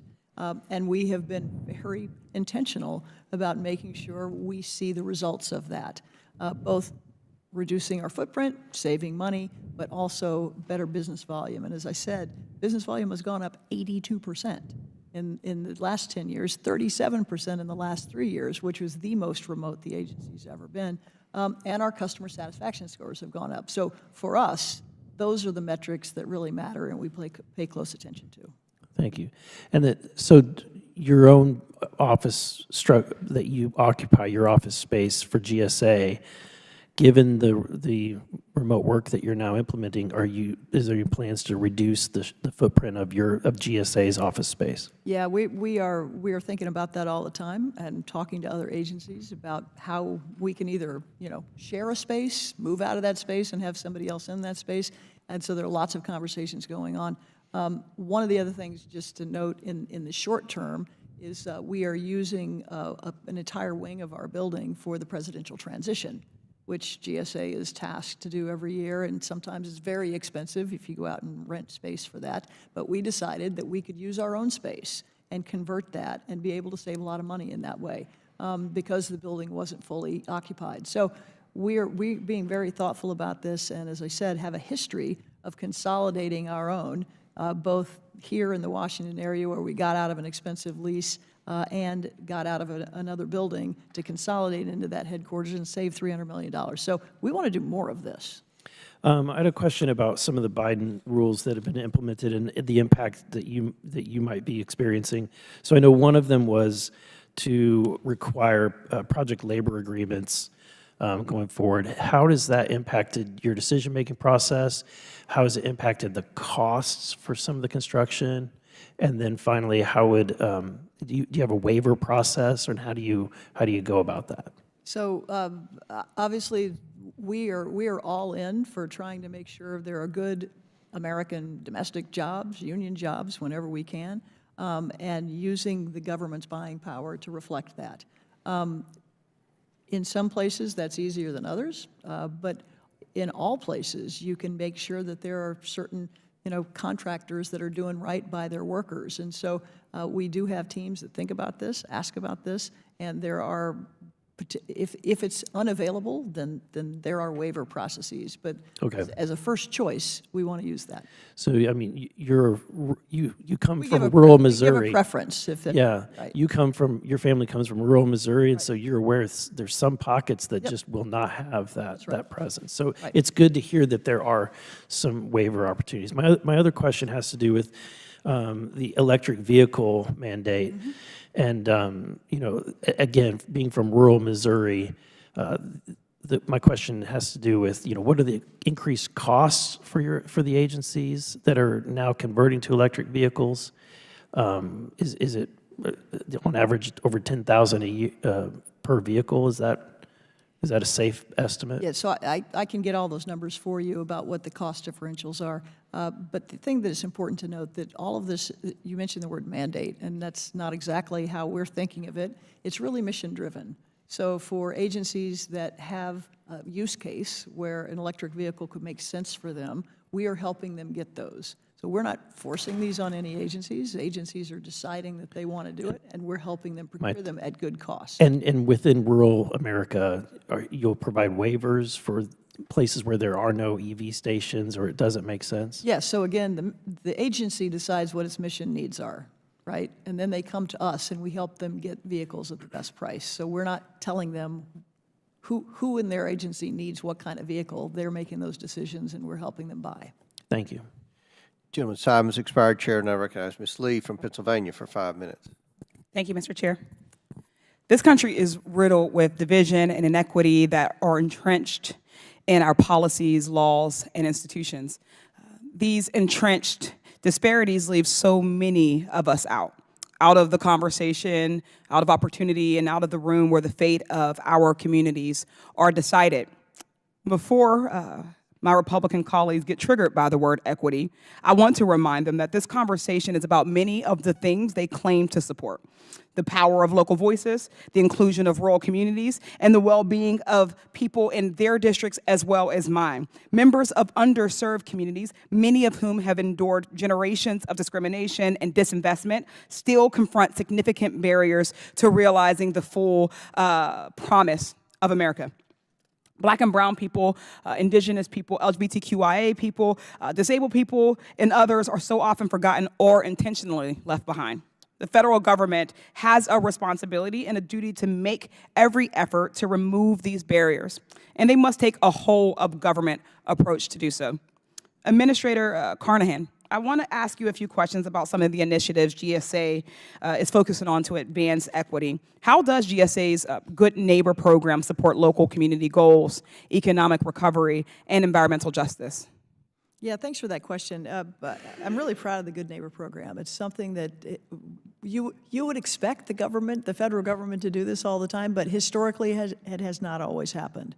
And so it really is about, I think, intentionality, about figuring out how we can be positive drivers in communities. There's been a long history of federal government taking activity that's divided communities, whether it's in transportation access or highways going through neighborhoods.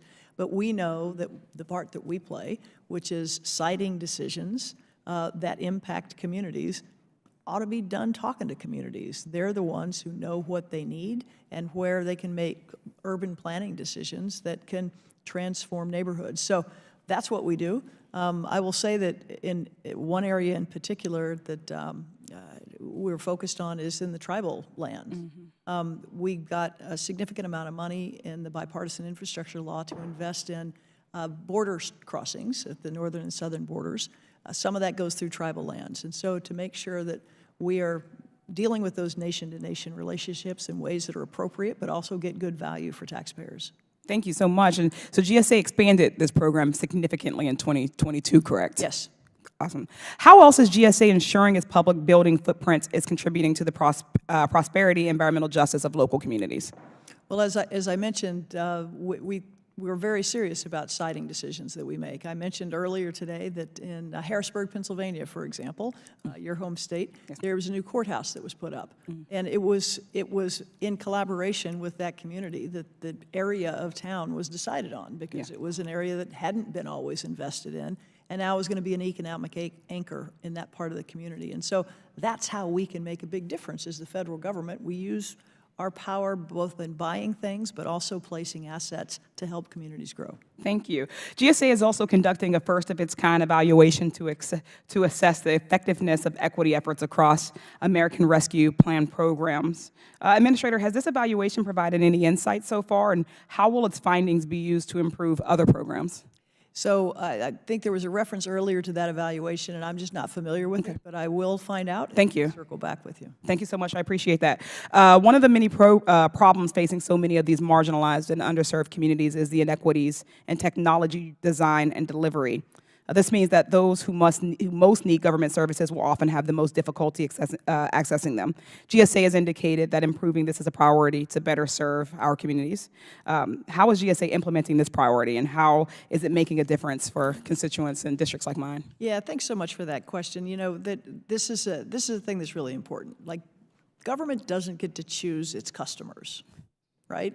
It's our job to serve everyone, which means not only do we need to focus on security and privacy and ease of access, but also accessibility, and to ensure we get that right.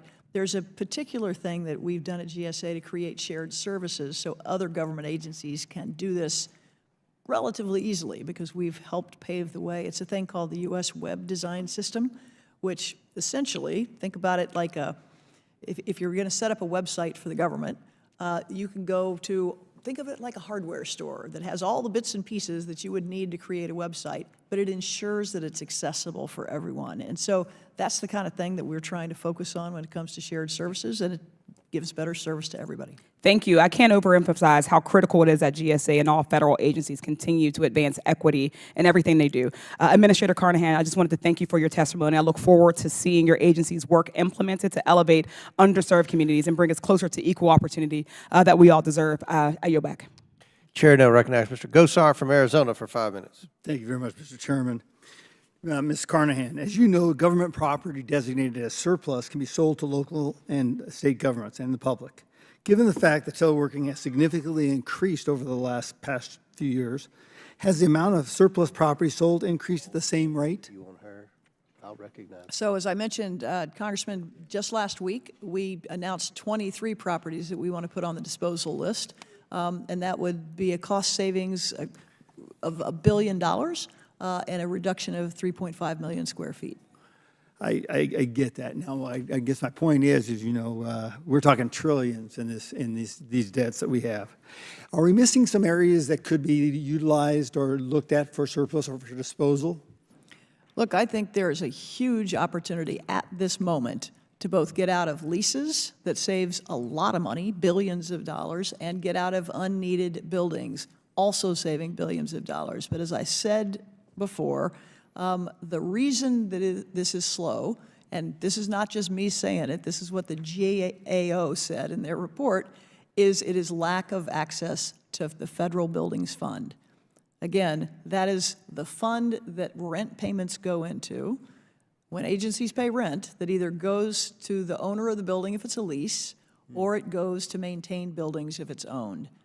Every year for the past 12 years, we have had more than $1 billion used for other things. That's a choice made by the Appropriations Committee. So as a result, we have backlog. As a result, we're unable to move people into new space. And so the one secret thing that we could do, the secret bullet to fix this, is to have certainty around the Federal Buildings Fund, and we will absolutely be able to accelerate these disposals and save more money. So in a priority aspect, I just want to make sure I have this right. If a state, a local, or a business wants this property, who gets that? Or is it based upon price? So there are various factors. I wish I could say it was simple, but there's sort of a rank order, and state and local government gets the first shot at that. And then eventually, if NGOs don't want it, state and local governments don't want it, then it goes on to the public market. And so that's, as I mentioned, those 23 properties that we're planning to dispose of, we already have interest from some local governments to think about, former courthouses could become new municipal, halls. And so that, to me, is what makes sense here. We need to have our federal assets be useful in the communities where they're sitting. And if they don't have people in them, they're not being useful there, and they ought to be used in other ways. Got you. Could they also be looked at from different groups like veterans? How do veterans play in these? Well, certainly, if the VA needs some of these buildings, we could talk to them about reusing it. That wouldn't be a disposal. That would be a transfer to a different agency. Gotcha. Now, the GSA's arm, called the Technology Transformation Service, manages Made in America Office, which seeks to enforce federal law requiring agencies to buy American. Agencies can seek waivers to buy foreign products. What percentage of federal acquisitions are American-made? As we sit here today, I don't know that number, but I will ask my team to find out and circle back with you, sir. Okay, how many waivers allowing the agencies to buy foreign-made projects have been granted under the Biden administration? Same answer. I don't have that as I sit here, but we can find it. Okay, and what trends do the agencies buying American products look like? For our agencies buying more American-made products under the current administration or less? Well, it's a very high priority for the president and the whole administration to use our federal buying power to support American jobs and American industry. So, again, I will get back to you with the numbers, but just know it's a priority. Okay. Now, I mean, you talked about, like, for example, the electric cars.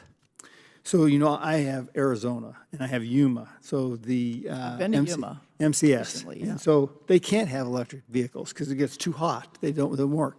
So does that play into your decision as well?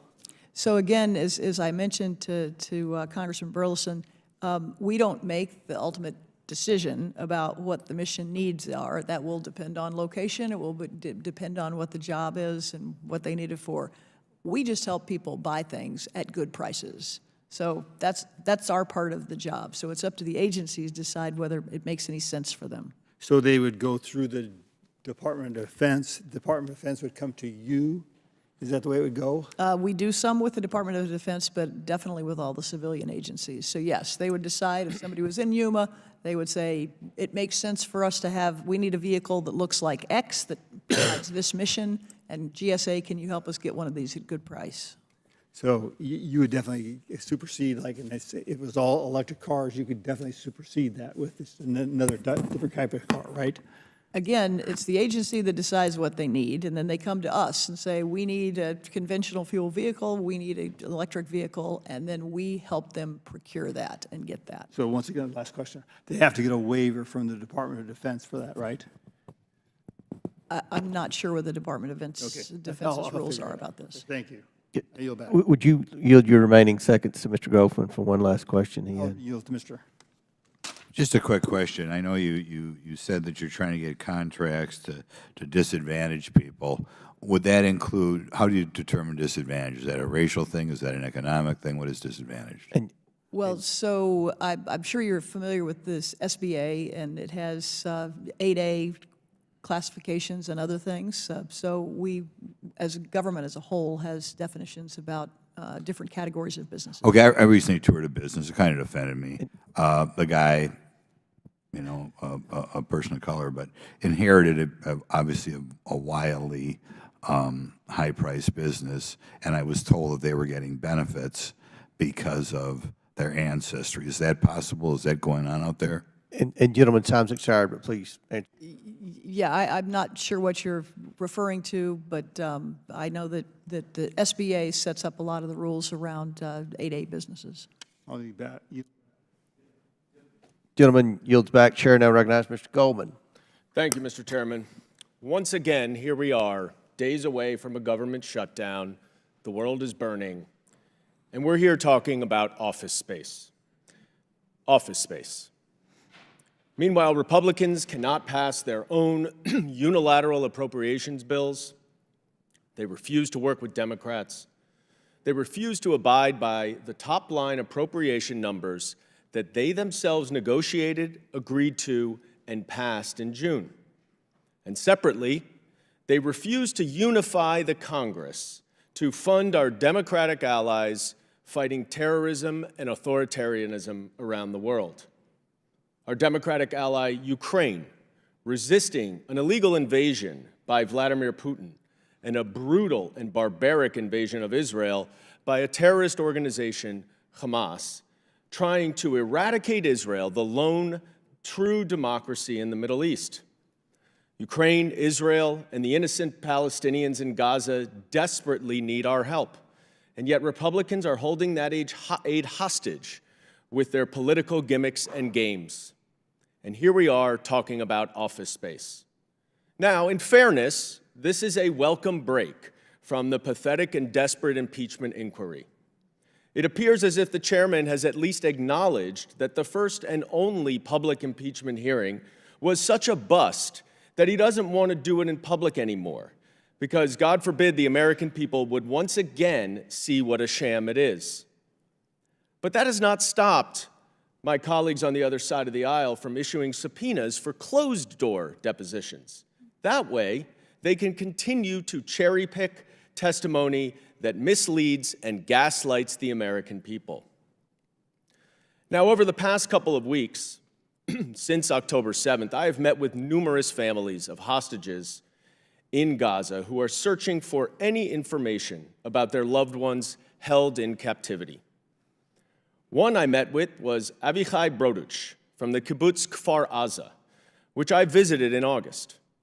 Avichai described how he took his gun to go fight the terrorists while his wife and 3 children hid in their safe room. Avichai was shot in the leg and he could not move. In the meantime, his wife and children were taken hostage by Hamas. And here are Avichai's 3 children who have been held in captivity for 39 days. Ofri, age 10, Yuval, age 8, and Oriah, age 4. Now, inside a neighboring home belonging to American Israelis Smadar and Rohi Adar, Hamas terrorists murdered Smadar in front of 2 of their 3 children, ages 10 and 6, who she had placed in a closet to hide and ultimately to save their lives. Rohi was outside with his 3-year-old daughter, Abigail, when he was shot and killed right in front of his baby girl. This is Abigail. Now, Abigail somehow got away and ran to Avichai's home, where she was also kidnapped with Avichai's wife and 3 children, and they all remain in captivity, at least we hope. Now, I've had the opportunity to meet a couple of times over the past few weeks with Elizabeth Naftali, Smadar's aunt and Abigail's great-aunt. She is absolutely devastated with grief, fear, and worry about her little niece Abigail. She barely sleeps, has difficulty eating, and is frequently overcome with grief that she cannot even get out of bed. So what did the committee Republicans do last week with Ms. Naftali? They did not reach out to her to see how Congress could be of assistance to her as she grieves and waits for information about Abigail. No. Instead, the majority subpoenaed her. That's right. The chairman used the awesome power and authority of the United States Congress to target Ms. Naftali as part of his fishing expedition against Hunter Biden, allegedly because Ms. Naftali may have bought some art. Look, we know that our colleagues across the aisle are desperate to find some actual evidence of wrongdoing to justify their failed impeachment inquiry. But even under these desperate circumstances, I am still shocked and disappointed that you have targeted someone grieving from the horrific attack of October 7th for your impeachment investigation. Mr. Chairman, this subpoena is beneath the Congress of the United States. And I ask you here and now, will you agree to immediately withdraw the subpoena to Ms. Naftali until a later date when she is not in such emotional distress and can properly focus on this matter. And I yield to you to answer the question. Gentleman's time's expired, but I will answer the question. We have spoken with her attorney and asked what would be best for her schedule. As you know, we're trying to get as many of these completed before the end of the year as possible, but they gave us a date in mid to late January, her attorney, and we said that would be fine. So we are catering to her schedule. We will continue this impeachment inquiry. As you know, there's overwhelming evidence that the American people are concerned as to what the Biden family did to receive millions and millions of dollars from our enemies around the world. And we will continue to provide answers to the American people, just as we have done over the past 6 months. Will the chairman yield for 1 No, second, your please? time has expired. Chair now I just want recognizes to clarify Mr. that you said, as you know. I do not know that, nor do I agree with it. Chair now recognizes Mr. Perry for 5 minutes. I thank the chairman. Well, I'm somewhat fascinated by my colleague on the other side of the aisle talking about evidence that doesn't exist, while I sat in a room during the last administration and they literally made up evidence to impeach a president, evidence that didn't exist or supported lies that do exist to impeach a president. And so his words fall a little hollow at this moment. Madam, you're not here for any of that. I want to ask you some more questions about, Administrator, the transaction regarding the new FBI headquarters. It seems that the FBI Director, Wray, said that Ms. Albert had unilaterally changed the criteria at the last minute in a way that would benefit Greenbelt. Is that true? No, sir. So is he a liar? Somebody's lying. He's saying, I'm going to read what he said here. Albert had unilaterally changed the criteria at the last minute in a way that would benefit the Greenbelt. So I think there may be some confusion on the part of the director about what the process So when was it actually changed? is. When was the criteria changed? So the sequence of events, just to go back a little bit, began in 2022 in December with that budget bill where GSA was directed. Yeah, but she wasn't working on it then, right? She was. She was working on it then. Was she a member of the panel?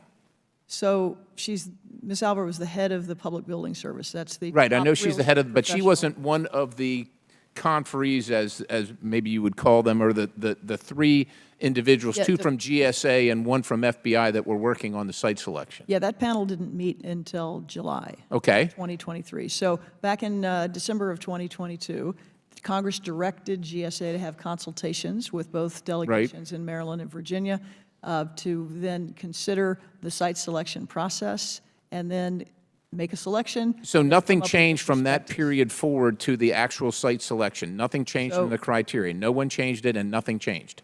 So let me just keep going with our timeline. So we had those consultations in March of 2023. The panel and the rest of the team, not just the panel, was looking at the criteria to Right. see if some of those things need to be weighted or changed. I get it, ma'am. And that is what happened. So that was announced, and that was, by the way, coordinated with the FBI, and that change was announced in July of 2023. So it didn't change from July of 2023. I don't mean to cut you short, but I got a limited amount of time here. It didn't change, according to you, from July of 2023 until the decision was made. Is that correct? Nothing changed? No, sir. Okay, so then Christopher Wray is lying then, because it says change the criteria at the last minute. And I'm thinking the last minute seems a little bit closer than last July. I mean, Ms. Albert left GSA in October, right? Last month? That's correct. Yeah, and the decision was announced this month. So in previous testimony, you said that you had turned to her, she countervailed. I know you don't like the term that Mr. Jordan used where she changed, or I don't remember what term he used, but you didn't like it, where she disagreed. Overturned the ruling, the unanimous ruling of the committee. But you said she was the real estate expert, right? And that's why you... She's a top real estate professional. at The top real estate professional. Do you know where she holds a real estate license? I do not. Do you know she has a real estate license? I know her career has been spent in real estate around the Washington Does she have a metro broker's area. license? Has she ever stood for the exam? Has she ever sold a house? So, sir, I know she's made site selections on very significant siting decisions. I could That- too. Look, God bless her. She's got a wonderful resume. I've got it right here. She even served in the Army. I'm an Army guy. She was a Signal Corps. She was in the 141st Signal Battalion of the 1st Armored Division in Germany. That's awesome. We appreciate her service. That doesn't mean she's a real estate expert yet, and because she's had these positions, it doesn't mean she has an idea. I mean, she's got an engineering background and all that stuff, but you said top real estate expert, and this is site selection of real estate.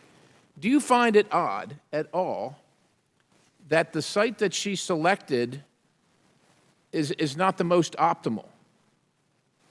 It has the smallest buildable area, restrictive site conditions like the presence of wetland, and the greatest distance between other FBI stakeholders. Do you find that odd? Is that compelling? Does that mean anything? She's the real estate expert. So, Congressman, when the original bidding was taking place back in 2014, there were dozens of potential sites around the Washington metro area. It was reduced down. I get it, ma'am. Each of those three was agreed by the FBI and everyone else to meet their basic mission needs, which included. What about the other site three development. the three members of the panel that unanimously decided another location? Do you just reject whatever their findings were? Apparently you reject them, right?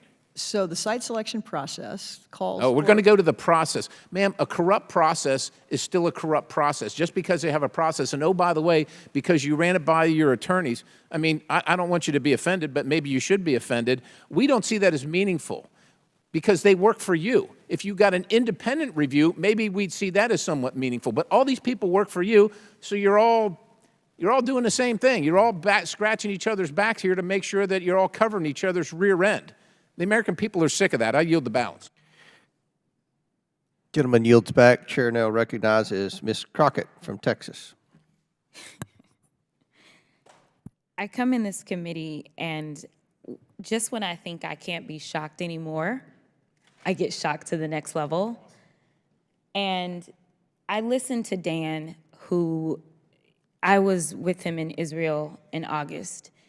And I listened to him tell very real stories of real issues that are taking place in this world right now, issues that we have been charged with the responsibility of being the adults in the room and trying to solve. And as I listened to him, I thought, man, I was actually going to deal with what we're supposed to be talking about. And then, of course, I get a colleague from the other side of the aisle who could hear of the pain and suffering as Dan was telling the stories, and the only thing that he heard, because it's seemingly what happens in this chamber, is that there's a level of callousness and a lack of humanity a lot of times. We say the words, we care about the American people, but then the actions don't line up with caring about the American people. And so after hearing that story, the only thing that my colleague heard was about made-up evidence as it relates to the former president, the twice impeached, 91 indicted count former president who's currently sitting in a fraud trial, who's also been found liable of sexual assault. The only thing that he heard was this bit about made-up evidence. And so he says, well, the Democrats didn't have the right to do what they did when they impeached the president. I disagree. And it looks like at least 4 grand juries feel like they've got some evidence, or maybe that's made up as well. Or maybe once the convictions come down, which there will be a conviction in some territory, I say that with all confidence as someone who was practicing law for 17 years. I'm sure they will say that that was made up. I'm sure that they don't believe the co-defendants that have come out and pled guilty as it relates to the charges in Georgia, and I'm sure they think that that's made up. Just like they said that January 6th was made up after they ran for their lives, and I'm sure that they believe that the convictions that came out of January 6th, those were made up too. But let me tell you what's not made up as they live in their fairy tale world. What's not made up is that the government has a looming shutdown in 3 days, and they decided to drag you in and talk about the job that you're not doing. And before I go into it, I do appreciate the work that you do, especially as a girl that grew up in St. Louis, Missouri, and fondly remembers the better days of Missouri when your father was the governor. So I will tell you what is not made up and what is real life. Number one, I want to recenter us on what it is your job is. Your job ain't got nothing to do with telework last time I checked. Is that true or not? That's correct. Okay, all right, because I don't know how the American people are going to get this straight when the members of Congress can't really figure out what your job is. So that's not your job. But you deal with a lot of real estate. So I just want to zone in on that because I don't have too much time left. But for those that don't understand, there's government leases, and most commercial leases go for more than a year, say, right? Yes. Yeah, usually more than maybe even 2 years, right? Yes. Usually a commercial lease is a very long-term lease, correct? And the price usually goes down the longer the term. Absolutely. So typically you're inclined to sign a longer lease, all right? But none of us saw COVID-19 happening. And while we are centered on talking about telework, it is really important that we zone in on something that you've said over and over and people are ignoring you. You said what makes it difficult for you to do your job is a lack of certainty. And this government shutdown, this is the second one just this year that we're running up on, and we're kicking the can down the road because we're gonna run up on another one in January. It looks like we're gonna run up on 2 now, January and February, if they can get this passed. Can you please explain why a lack of certainty has a negative impact on you doing what you are charged to do for the American people? Yeah, thanks for that question. You know, real estate is a long-term thing. When you're buying a house or you're buying a piece of property, you don't just do that overnight. You have to plan your finances to make sure that it works. And when it comes to the federal government, it's not different. We have to have, particularly when we're maintaining buildings, we have to have a plan. We've got the biggest commercial real estate portfolio in the country. They're all in a different state of need, and we need to be able to have plans to address those things. And the only way you do that is with some certainty. And not having clarity about what a budget's going to be and kicking the can down to the road to the next year doesn't make the cost go down, it makes the cost go up. And so we've seen that happen over and over again because, again, of this lack of funding of the Federal Buildings Fund. And you know what, to be clear, I remember when we had the first government shutdown looming, and we all have our own leases for our properties as well. I had to call my property manager and say, because the federal government can't get their stuff together, just so you know, I may not be able to pay my bills, and I hope you don't kick me out. That's not any way that we should be governing and talking about the fact that we are actually being fiscally responsible, because it's just the opposite of it. Thank you so much for your dedication to this country. I really appreciate your time and for you putting up with the antics. Would the gentlelady yield to a question? Fine. Chair recognizes Ms. Luna. Would you like some time? No, you take your 5 minutes, Ms. All right, Luna. thank you. Ms. Carnahan, thank you very much for being here. And to address the government shutdown, you know, I always find it interesting being lectured on these things when in the last, 20 years, Congress has been broken in the fact that we've been passing nothing but omnibuses and CRs that don't really address the issue and allow us to really do our jobs. So just out of curiosity, how do you justify spending $1 billion on furnishing office spaces that are not being used? The reason that I ask is because we are seeing right now that this country, future generations, me being a new mother and having a child, we're being tapped to really answer for this reckless spending. And frankly, I think that when you have a facility that's not being used in the way that it should be, why should we continue to give you guys funding for that?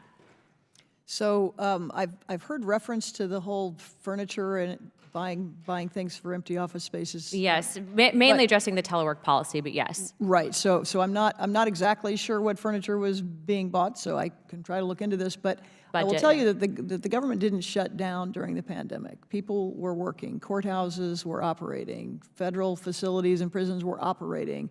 embassies were operating. Within reason, though, because I think one of the biggest issues that we had as congressional members is our constituent services were not being handled appropriately because we couldn't reach out to some of the actual agencies because they weren't in the office. I can tell you that, as a new mother, I'm showing up for work, so why should bureaucrats not be held to the same account, right? I mean, if you didn't show up to your job, do you think that you should still be getting paid? Question. Well, yeah, so again, people were working throughout the pandemic. But so because within- they were teleworking doesn't mean they weren't working. But In there's fact, also no GSA accountability for it because I'm telling you that members of Congress were not able to have their constituent services handled accurately because these agencies were not in person and we could not get a hold of those people. But going back to the unnecessary spending, when you have facilities, if you guys are indeed advocating for telework though, what's the need to actually have a budget set aside to furnish these facilities? Don't you think that that's wasteful spending? So I think we can agree that we want government to work better and save money. So what I want to talk about and work with you all on is how do we actually do that in So practical terms? Yes, agree. But do you think, though, that government should have budget to use a facility if people are indeed not coming in to use that facility? Don't you think that that's wasteful? Like if you were paying to use a home that you didn't occupy, don't you think that it would be kind of a waste of money? So what I'm very eager to work with the committee on is how we can dispose of properties we don't need and optimize our footprint and just keep what we do need. I Have those completely agree. fully occupied. So I completely agree, and I hope that we can work with you on that, which brings me to my next question. Recently, my colleague, Representative Gates, brought forward an amendment to a bill that would essentially kill any funding for the FBI in a new headquarters building. I think one of the biggest and craziest excuses I heard for them needing a facility, even though I think that right now the FBI is being weaponized, is that they had a mouse problem, but I'd like to share with the American public that here in Congress, we also have a mouse problem in our House. And so I think that that's probably, what's good for the goose is good for the gander. And I think if we're not getting new facilities, they surely don't need one. But going back to what you were saying, do you really think the FBI needs a new facility? I mean, in all seriousness. So I have had a tour of the FBI building, and Congresswoman, I will tell you, it is falling apart. Do you think that there are nets that prevent people from being hit by concrete on the sidewalk outside? There are staff inside the FBI building that are at risk because the building is crumbling. So I do think the FBI needs a new headquarters. But do you think that it needs to necessarily be in Washington? I mean, maybe we could just do Americans a favor and downsize the FBI altogether, and then we don't have to worry about that. Or maybe telework. I mean, it seems that the rest of the federal government wants to just phone in. The FBI, taps phones, though, so it's a little bit different.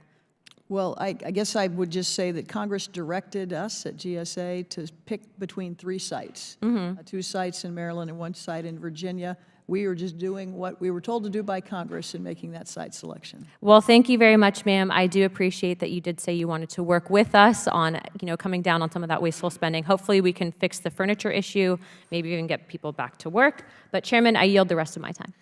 Thank you, gentlelady. Yields. Chair now recognizes Mr. Moskowitz from Florida. Thank you, Mr. Chairman. How are you doing today? Great.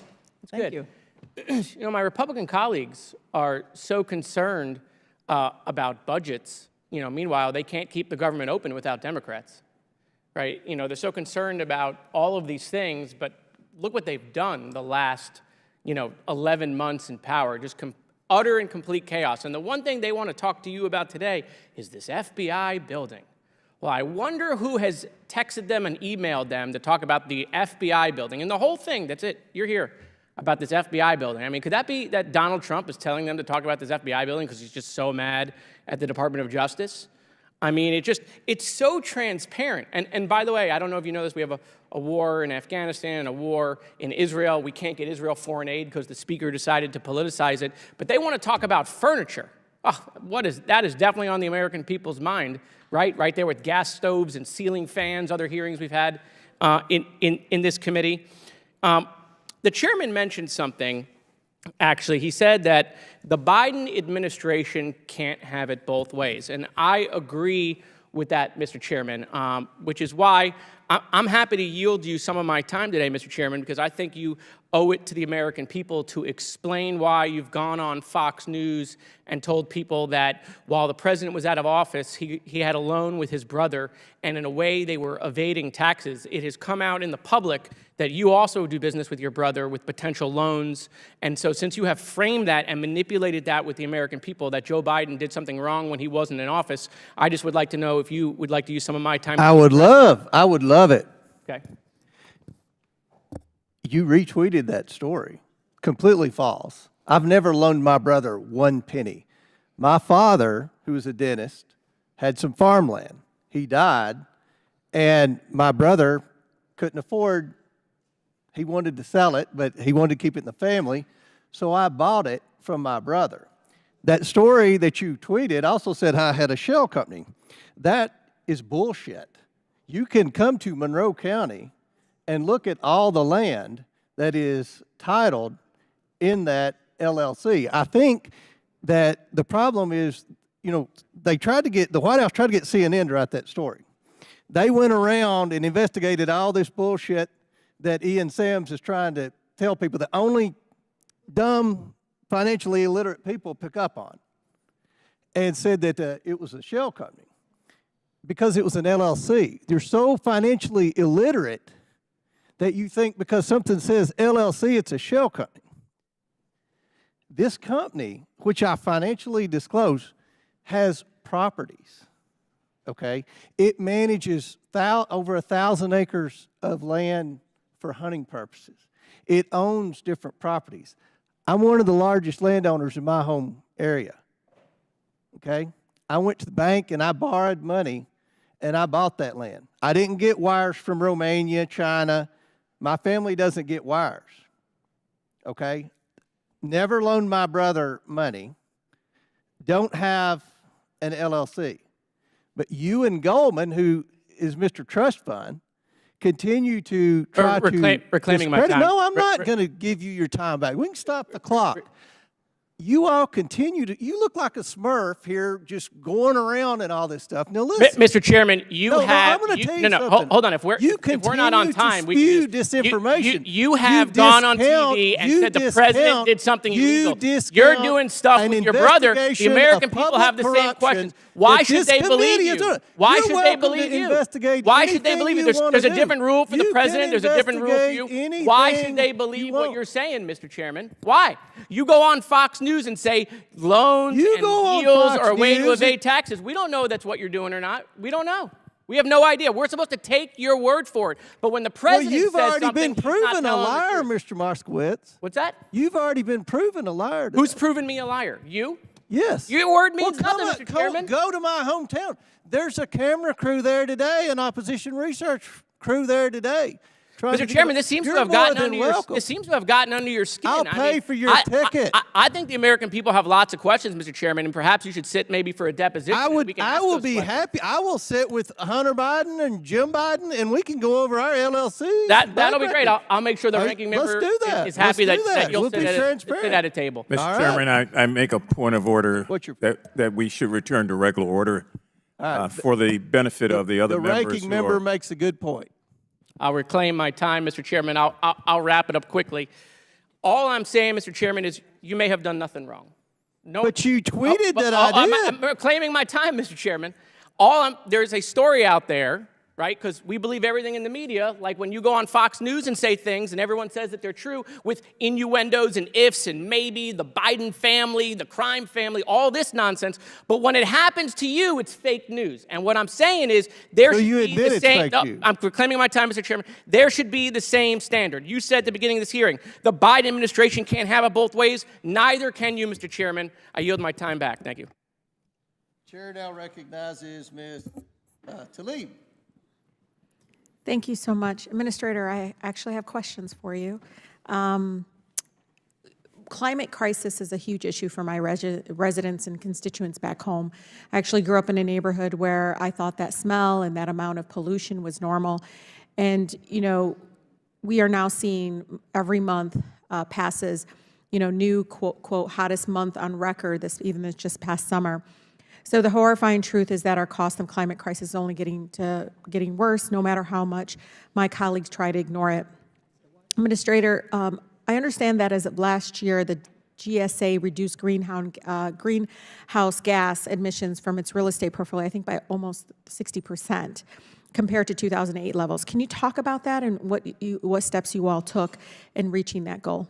Yeah, thanks for that question. You know, the good news is today there are so many more technologies and efficiencies that we can put into our buildings that have a huge impact. So I always talk about it as a triple win. It's a thing that is creating jobs in America. It's reducing costs because we're making buildings more efficient, which means lower energy costs, which means lower cost to taxpayers, and we're helping the climate. And so that is the sort of magic moment that we're living in right now. We hold properties for a long time, so it's I think are we the largest property owners in the United States? Yes. And so we hold properties for a long time, so it's a little bit different than you think if you're at home and thinking, do I put solar on the roof? Do I do my windows? Because what would the payback be? For the government, we hold buildings for a long time, so it makes sense for us to make these investments today, and when we do, it has an impact reducing greenhouse gases, but also saving money. We know this all makes sense for our health and everything that you talked about, economy, but you know, for my residents, it's always been about their public health and our planet that we all live in. But you can tell us, you know, also tell us if this is also fiscally prudent. I mean, this is saving money, especially when a lot of my colleagues you know, want to ignore the fact that this is actually increasing the cost on Americans across every corner of each of our districts when we don't address this issue. Can you talk a little bit more about, again, to kind of address folks that think we're spending, we're not, and only spending, when I know from reading and knowing what you all have been able to do, it actually has saved money for our Americans. Yeah, we're saving money all the time. I want to give a little story about a building in Oklahoma City. It's a federal building there that was put up after the last one was destroyed, so it was a relatively new courthouse.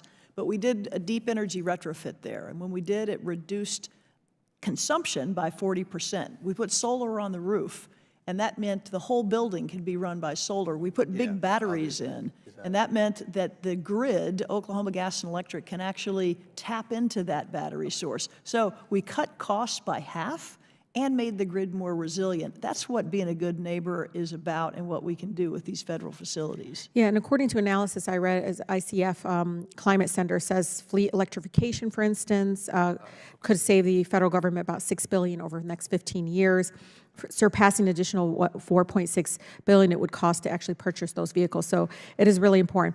Briefly, what are some of the other ways GSA is combating the climate crisis that you didn't talk about? I love the Oklahoma model, but anything else that you all might be doing? Yeah, just last week we announced that we were investing about $2 billion across the country in 150 projects that will do a lot to reduce energy costs and reduce greenhouse gas emissions. We received some money in the Inflation Reduction Act for what's called low-embodied carbon building materials. The United States government and government writ large are some of the biggest buyers of building materials. So if in the chain of production we can reduce emissions, that has a huge impact. So things like, seems mundane, but it turns out to be a really big deal, concrete, asphalt, glass, and steel. And if you can reduce emissions in the production of that, it has a huge impact on reducing greenhouse gases. And the greatest thing, I know I'm using a lot of your time, is I was out at a concrete manufacturing facility outside of Kansas City. I went to Topeka to make this announcement. And they are embedding carbon in concrete, 30% reduction straight up of greenhouse gases. And guess what? No extra cost. So this stuff makes sense, and that's what's so exciting about it. No, and I think my colleagues need to hear that. I mean, they continue to say it's too expensive, but failing to act, I think, is more expensive, not only on our public health, but even the cost on American jobs. It really does create jobs and just a future for many of our grandchildren and great-grandchildren. Thank you so much. I yield. Gentlelady. And without objection, Representative Ivey from Maryland is waived on to the committee for the purpose of questioning the witness at today's hearing. Thank you, Mr. Chairman. I appreciate the opportunity. Madam Administrator, good afternoon. I apologize for getting here so late, but we had a hearing next door. But I did want to come by because it turned out apparently the site selection for the FBI headquarters became an issue here at the hearing, and I wanted to have a chance to ask you a few questions. There's been quite a bit of public discussion about it, but part of it centered around the FBI director sending a letter that raised questions about the selection process at the 11th hour, and also essentially accused a public servant of being engaged in a conflict of interest. I wanted to get your thoughts on that and your reaction to it. Well, thanks. We have talked about that quite a bit today, and I am proud of the work that our team did on that. It was inevitable that someone was going to be disappointed between two states that were working very hard to land this facility.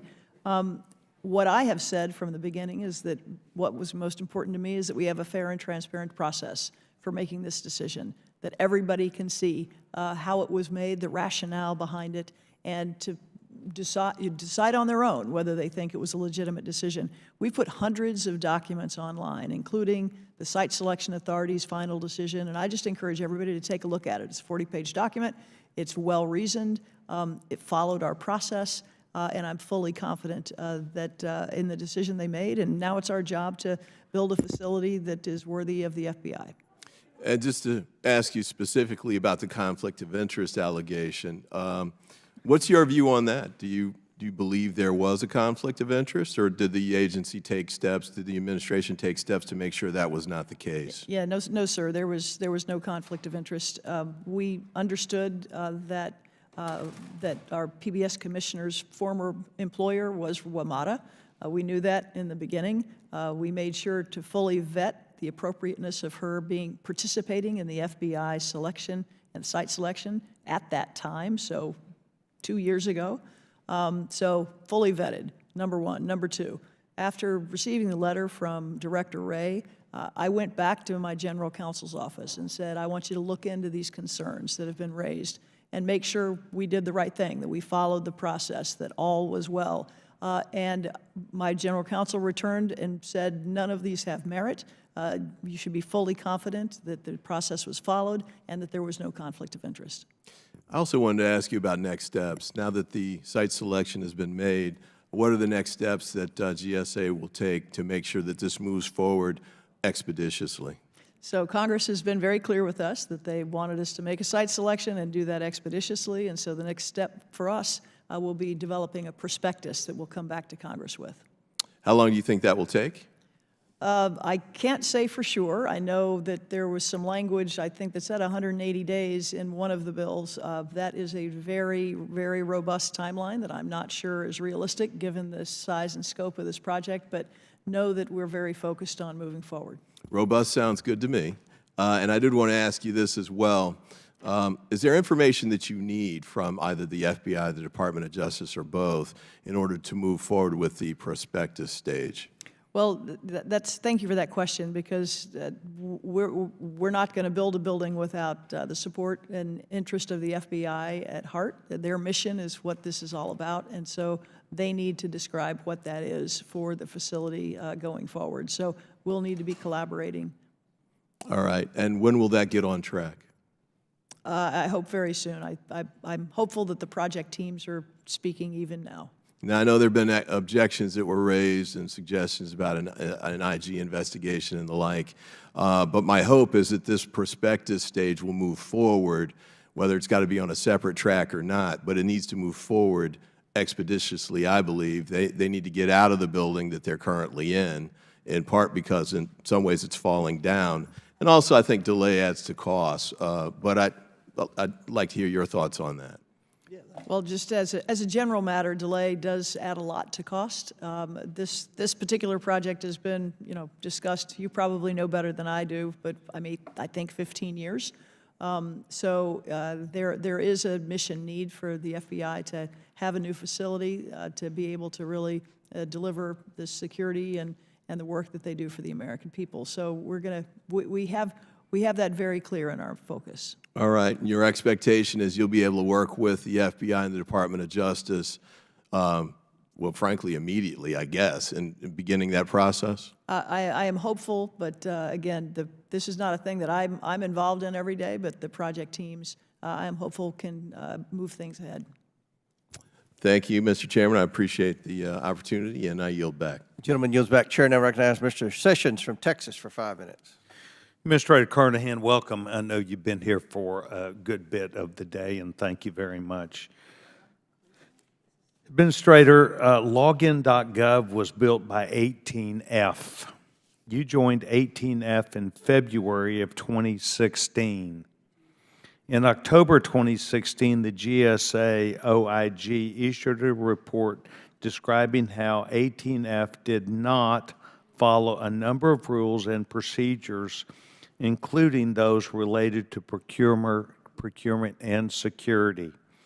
Then in March 2023, when you were GSA administrator, the GSA OIG issued another report describing how login.gov misled, and the word lied to was included in that report, customers regarding the services it provided. You were part of 18F between 2016 and 2020 in a senior role. In the March 2023 OIG report, the Commissioner of Federal Acquisition Service, which includes 18F and the broader TTS, stated TTS's failure to perform adequate oversight of 18F is rooted in its historic 18F culture that considered oversight burdensome. We held hearings earlier in the year on 18F on a bipartisan basis. And in fact, I had an amendment that was accepted last week on the floor to defund completely 18F. You have spoken today about the successes related to the project of the GSA.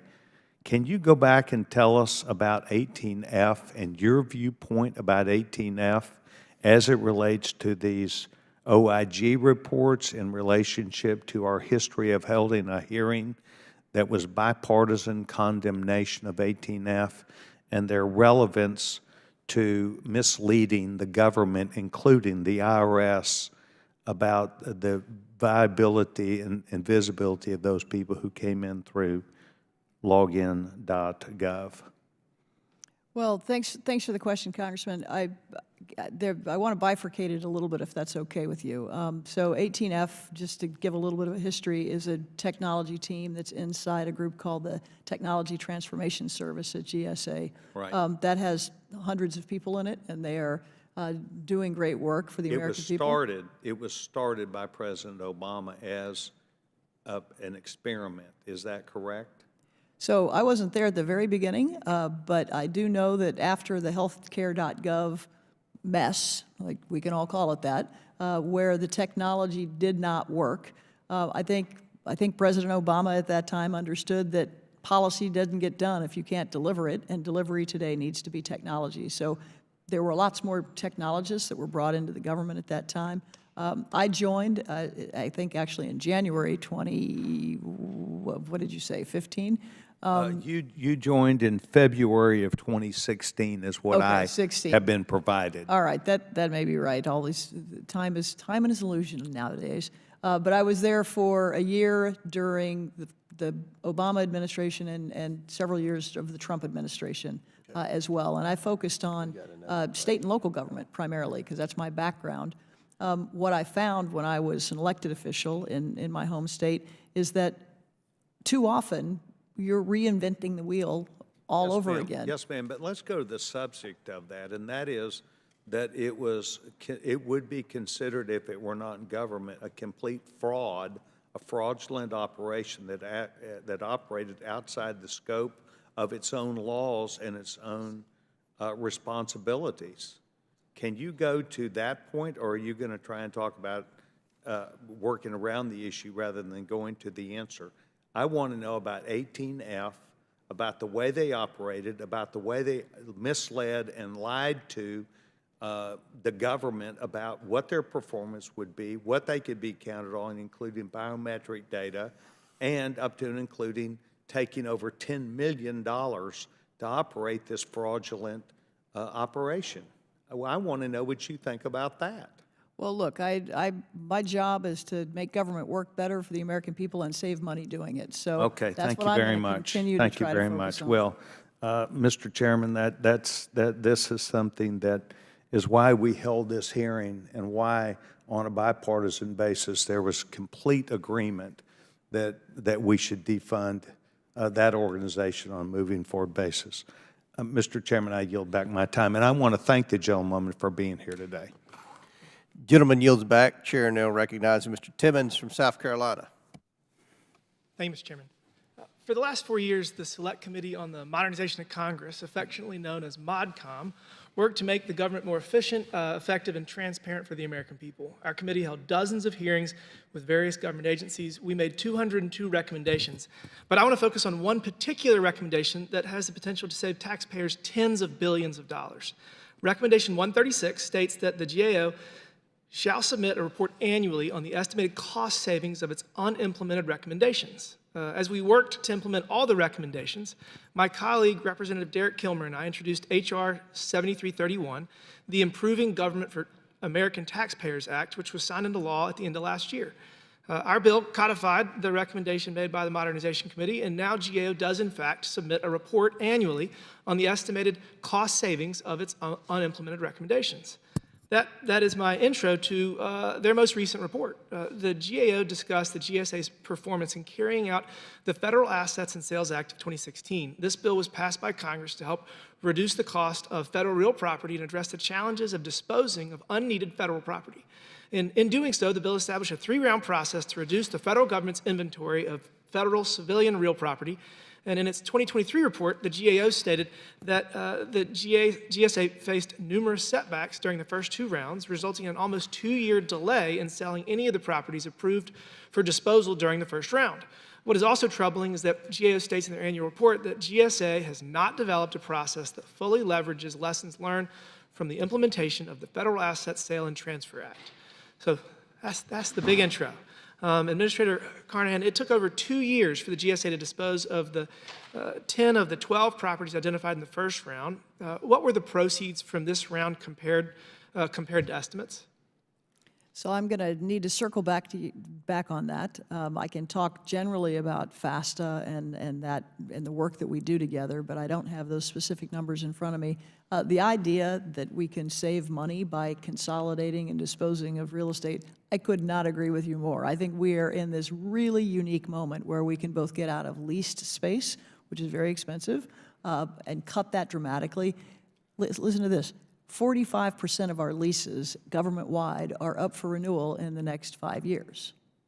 That's good news. That means we ought to be able to move people out of that into owned space. Well, and there's also an issue of what percent of the occupancy we are. But so I guess the answer to my question, I think, is the proceeds totaled $194 million, but the estimate was supposed to be $419 million. We can follow up on that and circle back. So what processes did the GSA implement during the second round to bring additional efficiencies to this process? Maybe you don't have that offhand. Did you learn from the first process that didn't seem to go that well? So I know that the team has taken learnings from that, and I apologize that I don't know all of those as we sit here, but I will certainly circle back with the team. I will tell you just again, we are in violent agreement on the need to shrink our real estate assets and to optimize. What I want to do is work with the committee to figure out how to get blockers out of the way to do that faster.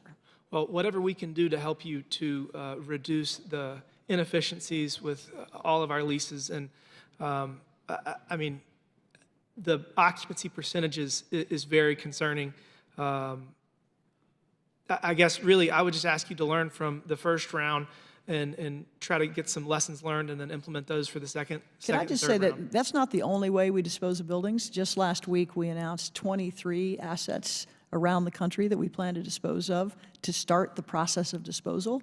And it's going to save over $1 billion and cut our real estate footprint by 3.5 million square feet. And how do you assess what properties are going to be underutilized or unneeded, and What can we do to help streamline that so we're not re-signing leases that you may want to get out of, but you have some bureaucratic red tape in the way? What can we do to help?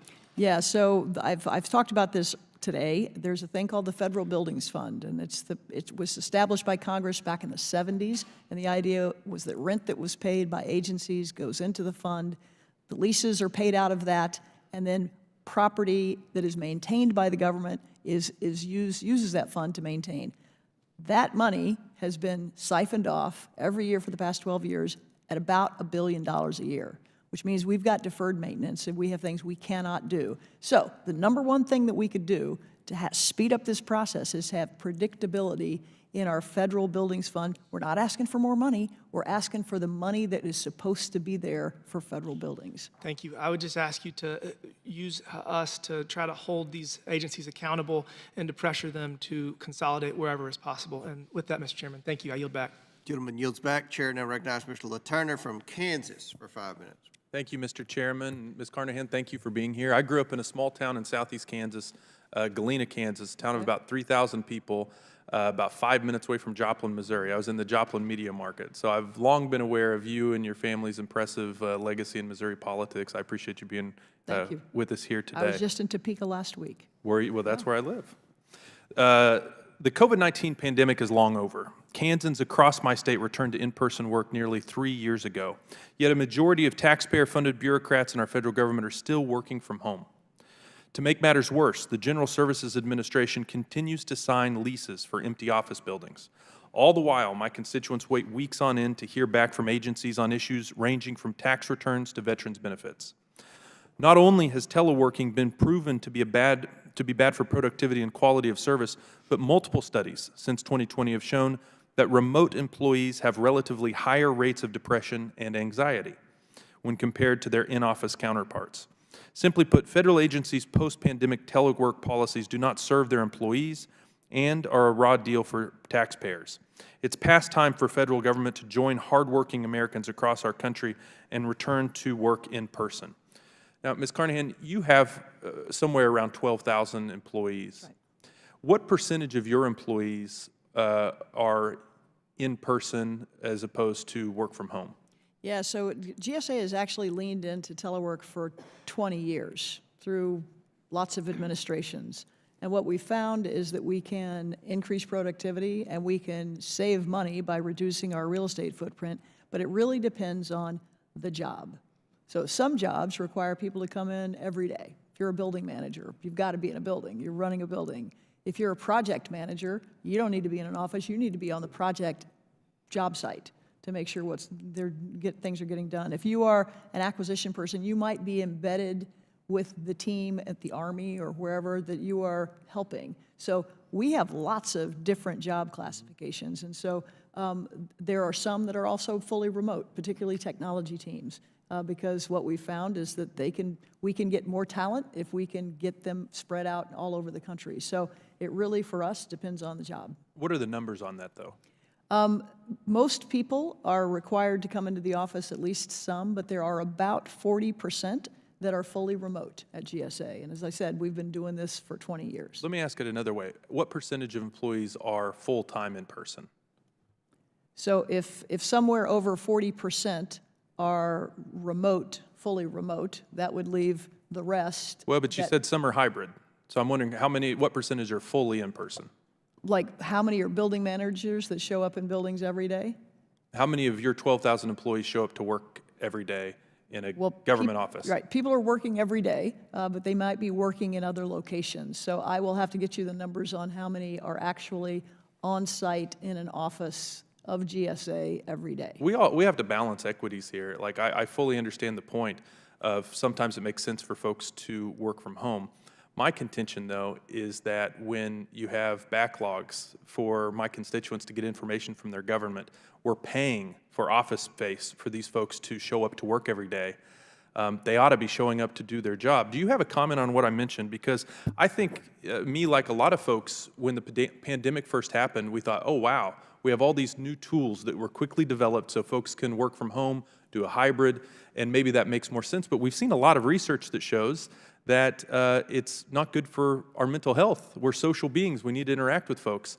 And as far as my constituents are concerned, if we're paying for office space for folks to show up, they ought to show up. Do you have a comment on that? Yeah, look, I can't speak to what other agencies do and what their missions are, but I can speak to how this has worked at GSA. And we've increased sales volume in the last 3 years during the pandemic by 38%. So more work has been done, 38% more, and we have customer satisfaction scores that have continued to be steady or go up over that time. And so I appreciate that there are some agencies who are more customer-facing, public-facing than GSA, but for our mission, I am proud of the work that our team has done, and we're going to continue to be very intentional about how we use our telework policies to get the most productivity out of our team. I look forward to getting those numbers from you or your staff. Thank you. I yield back, Mr. Chair. Gentleman yields back, and that concludes our questions. Now I will yield to the ranking member for her closing statement. Thank you, Mr. Chairman. I want to once again thank Ms. Carnahan for appearing before the committee today, making herself available for the second time. Before we gavel out, it is essential that we highlight the need to fund the federal government, which includes critical funding for GSA. In just a few days, government funding will lapse, and many of the services the federal government provides to our constituents and to this nation will come to a halt. More than 7 million moms and children will lose critical nutrition supplements through WIC, including more than 11,000 people in the District of Columbia alone. More than 1.3 million active duty service members will have to go without pay, including another 11,000 people in the District of Columbia.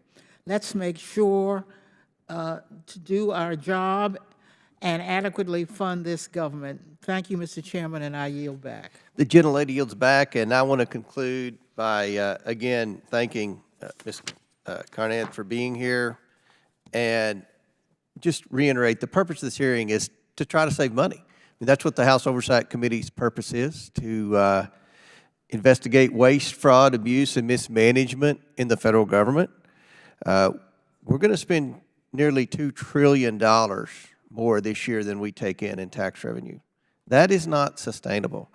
That is the root of a lot of our problems that my friends on the other side of the aisle referenced with respect to the challenges getting to 218 votes in a spending bill. We spend too much money in Washington. And what we want to do on this committee is find ways to save. And there's an obvious way to save money in the federal government. We have too much office space. Now with the Biden administration's push for telework, we have even more office space. And even the mayor of Washington, D.C., Mayor Bowser, supports our efforts to, number one, get people back to work, get the federal employees to actually go back to work to improve productivity. But again, you know, that's not a priority for the Biden administration. But what's a priority for this committee is to get the backs of the American taxpayers. And we want to work with your office to try to come up with ways to save substantial sums of money. And I think it would be in the best interest of the District of Columbia, as the mayor has pointed out, to utilize some of this empty office space building that's had such a detrimental effect on downtown retailers and small businesses, many minority-owned businesses, as my colleagues on the other side of the aisle pointed out. So we've got to get serious about saving money, eliminating waste, fraud, and abuse, and I think this was a very productive hearing.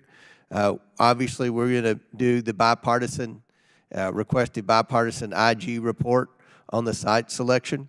You know, it just seems like everything that the FBI touches has a bit of a stench to it these days. And we want to make sure that at the end of the day, somebody in this town gets the backs of the American taxpayer.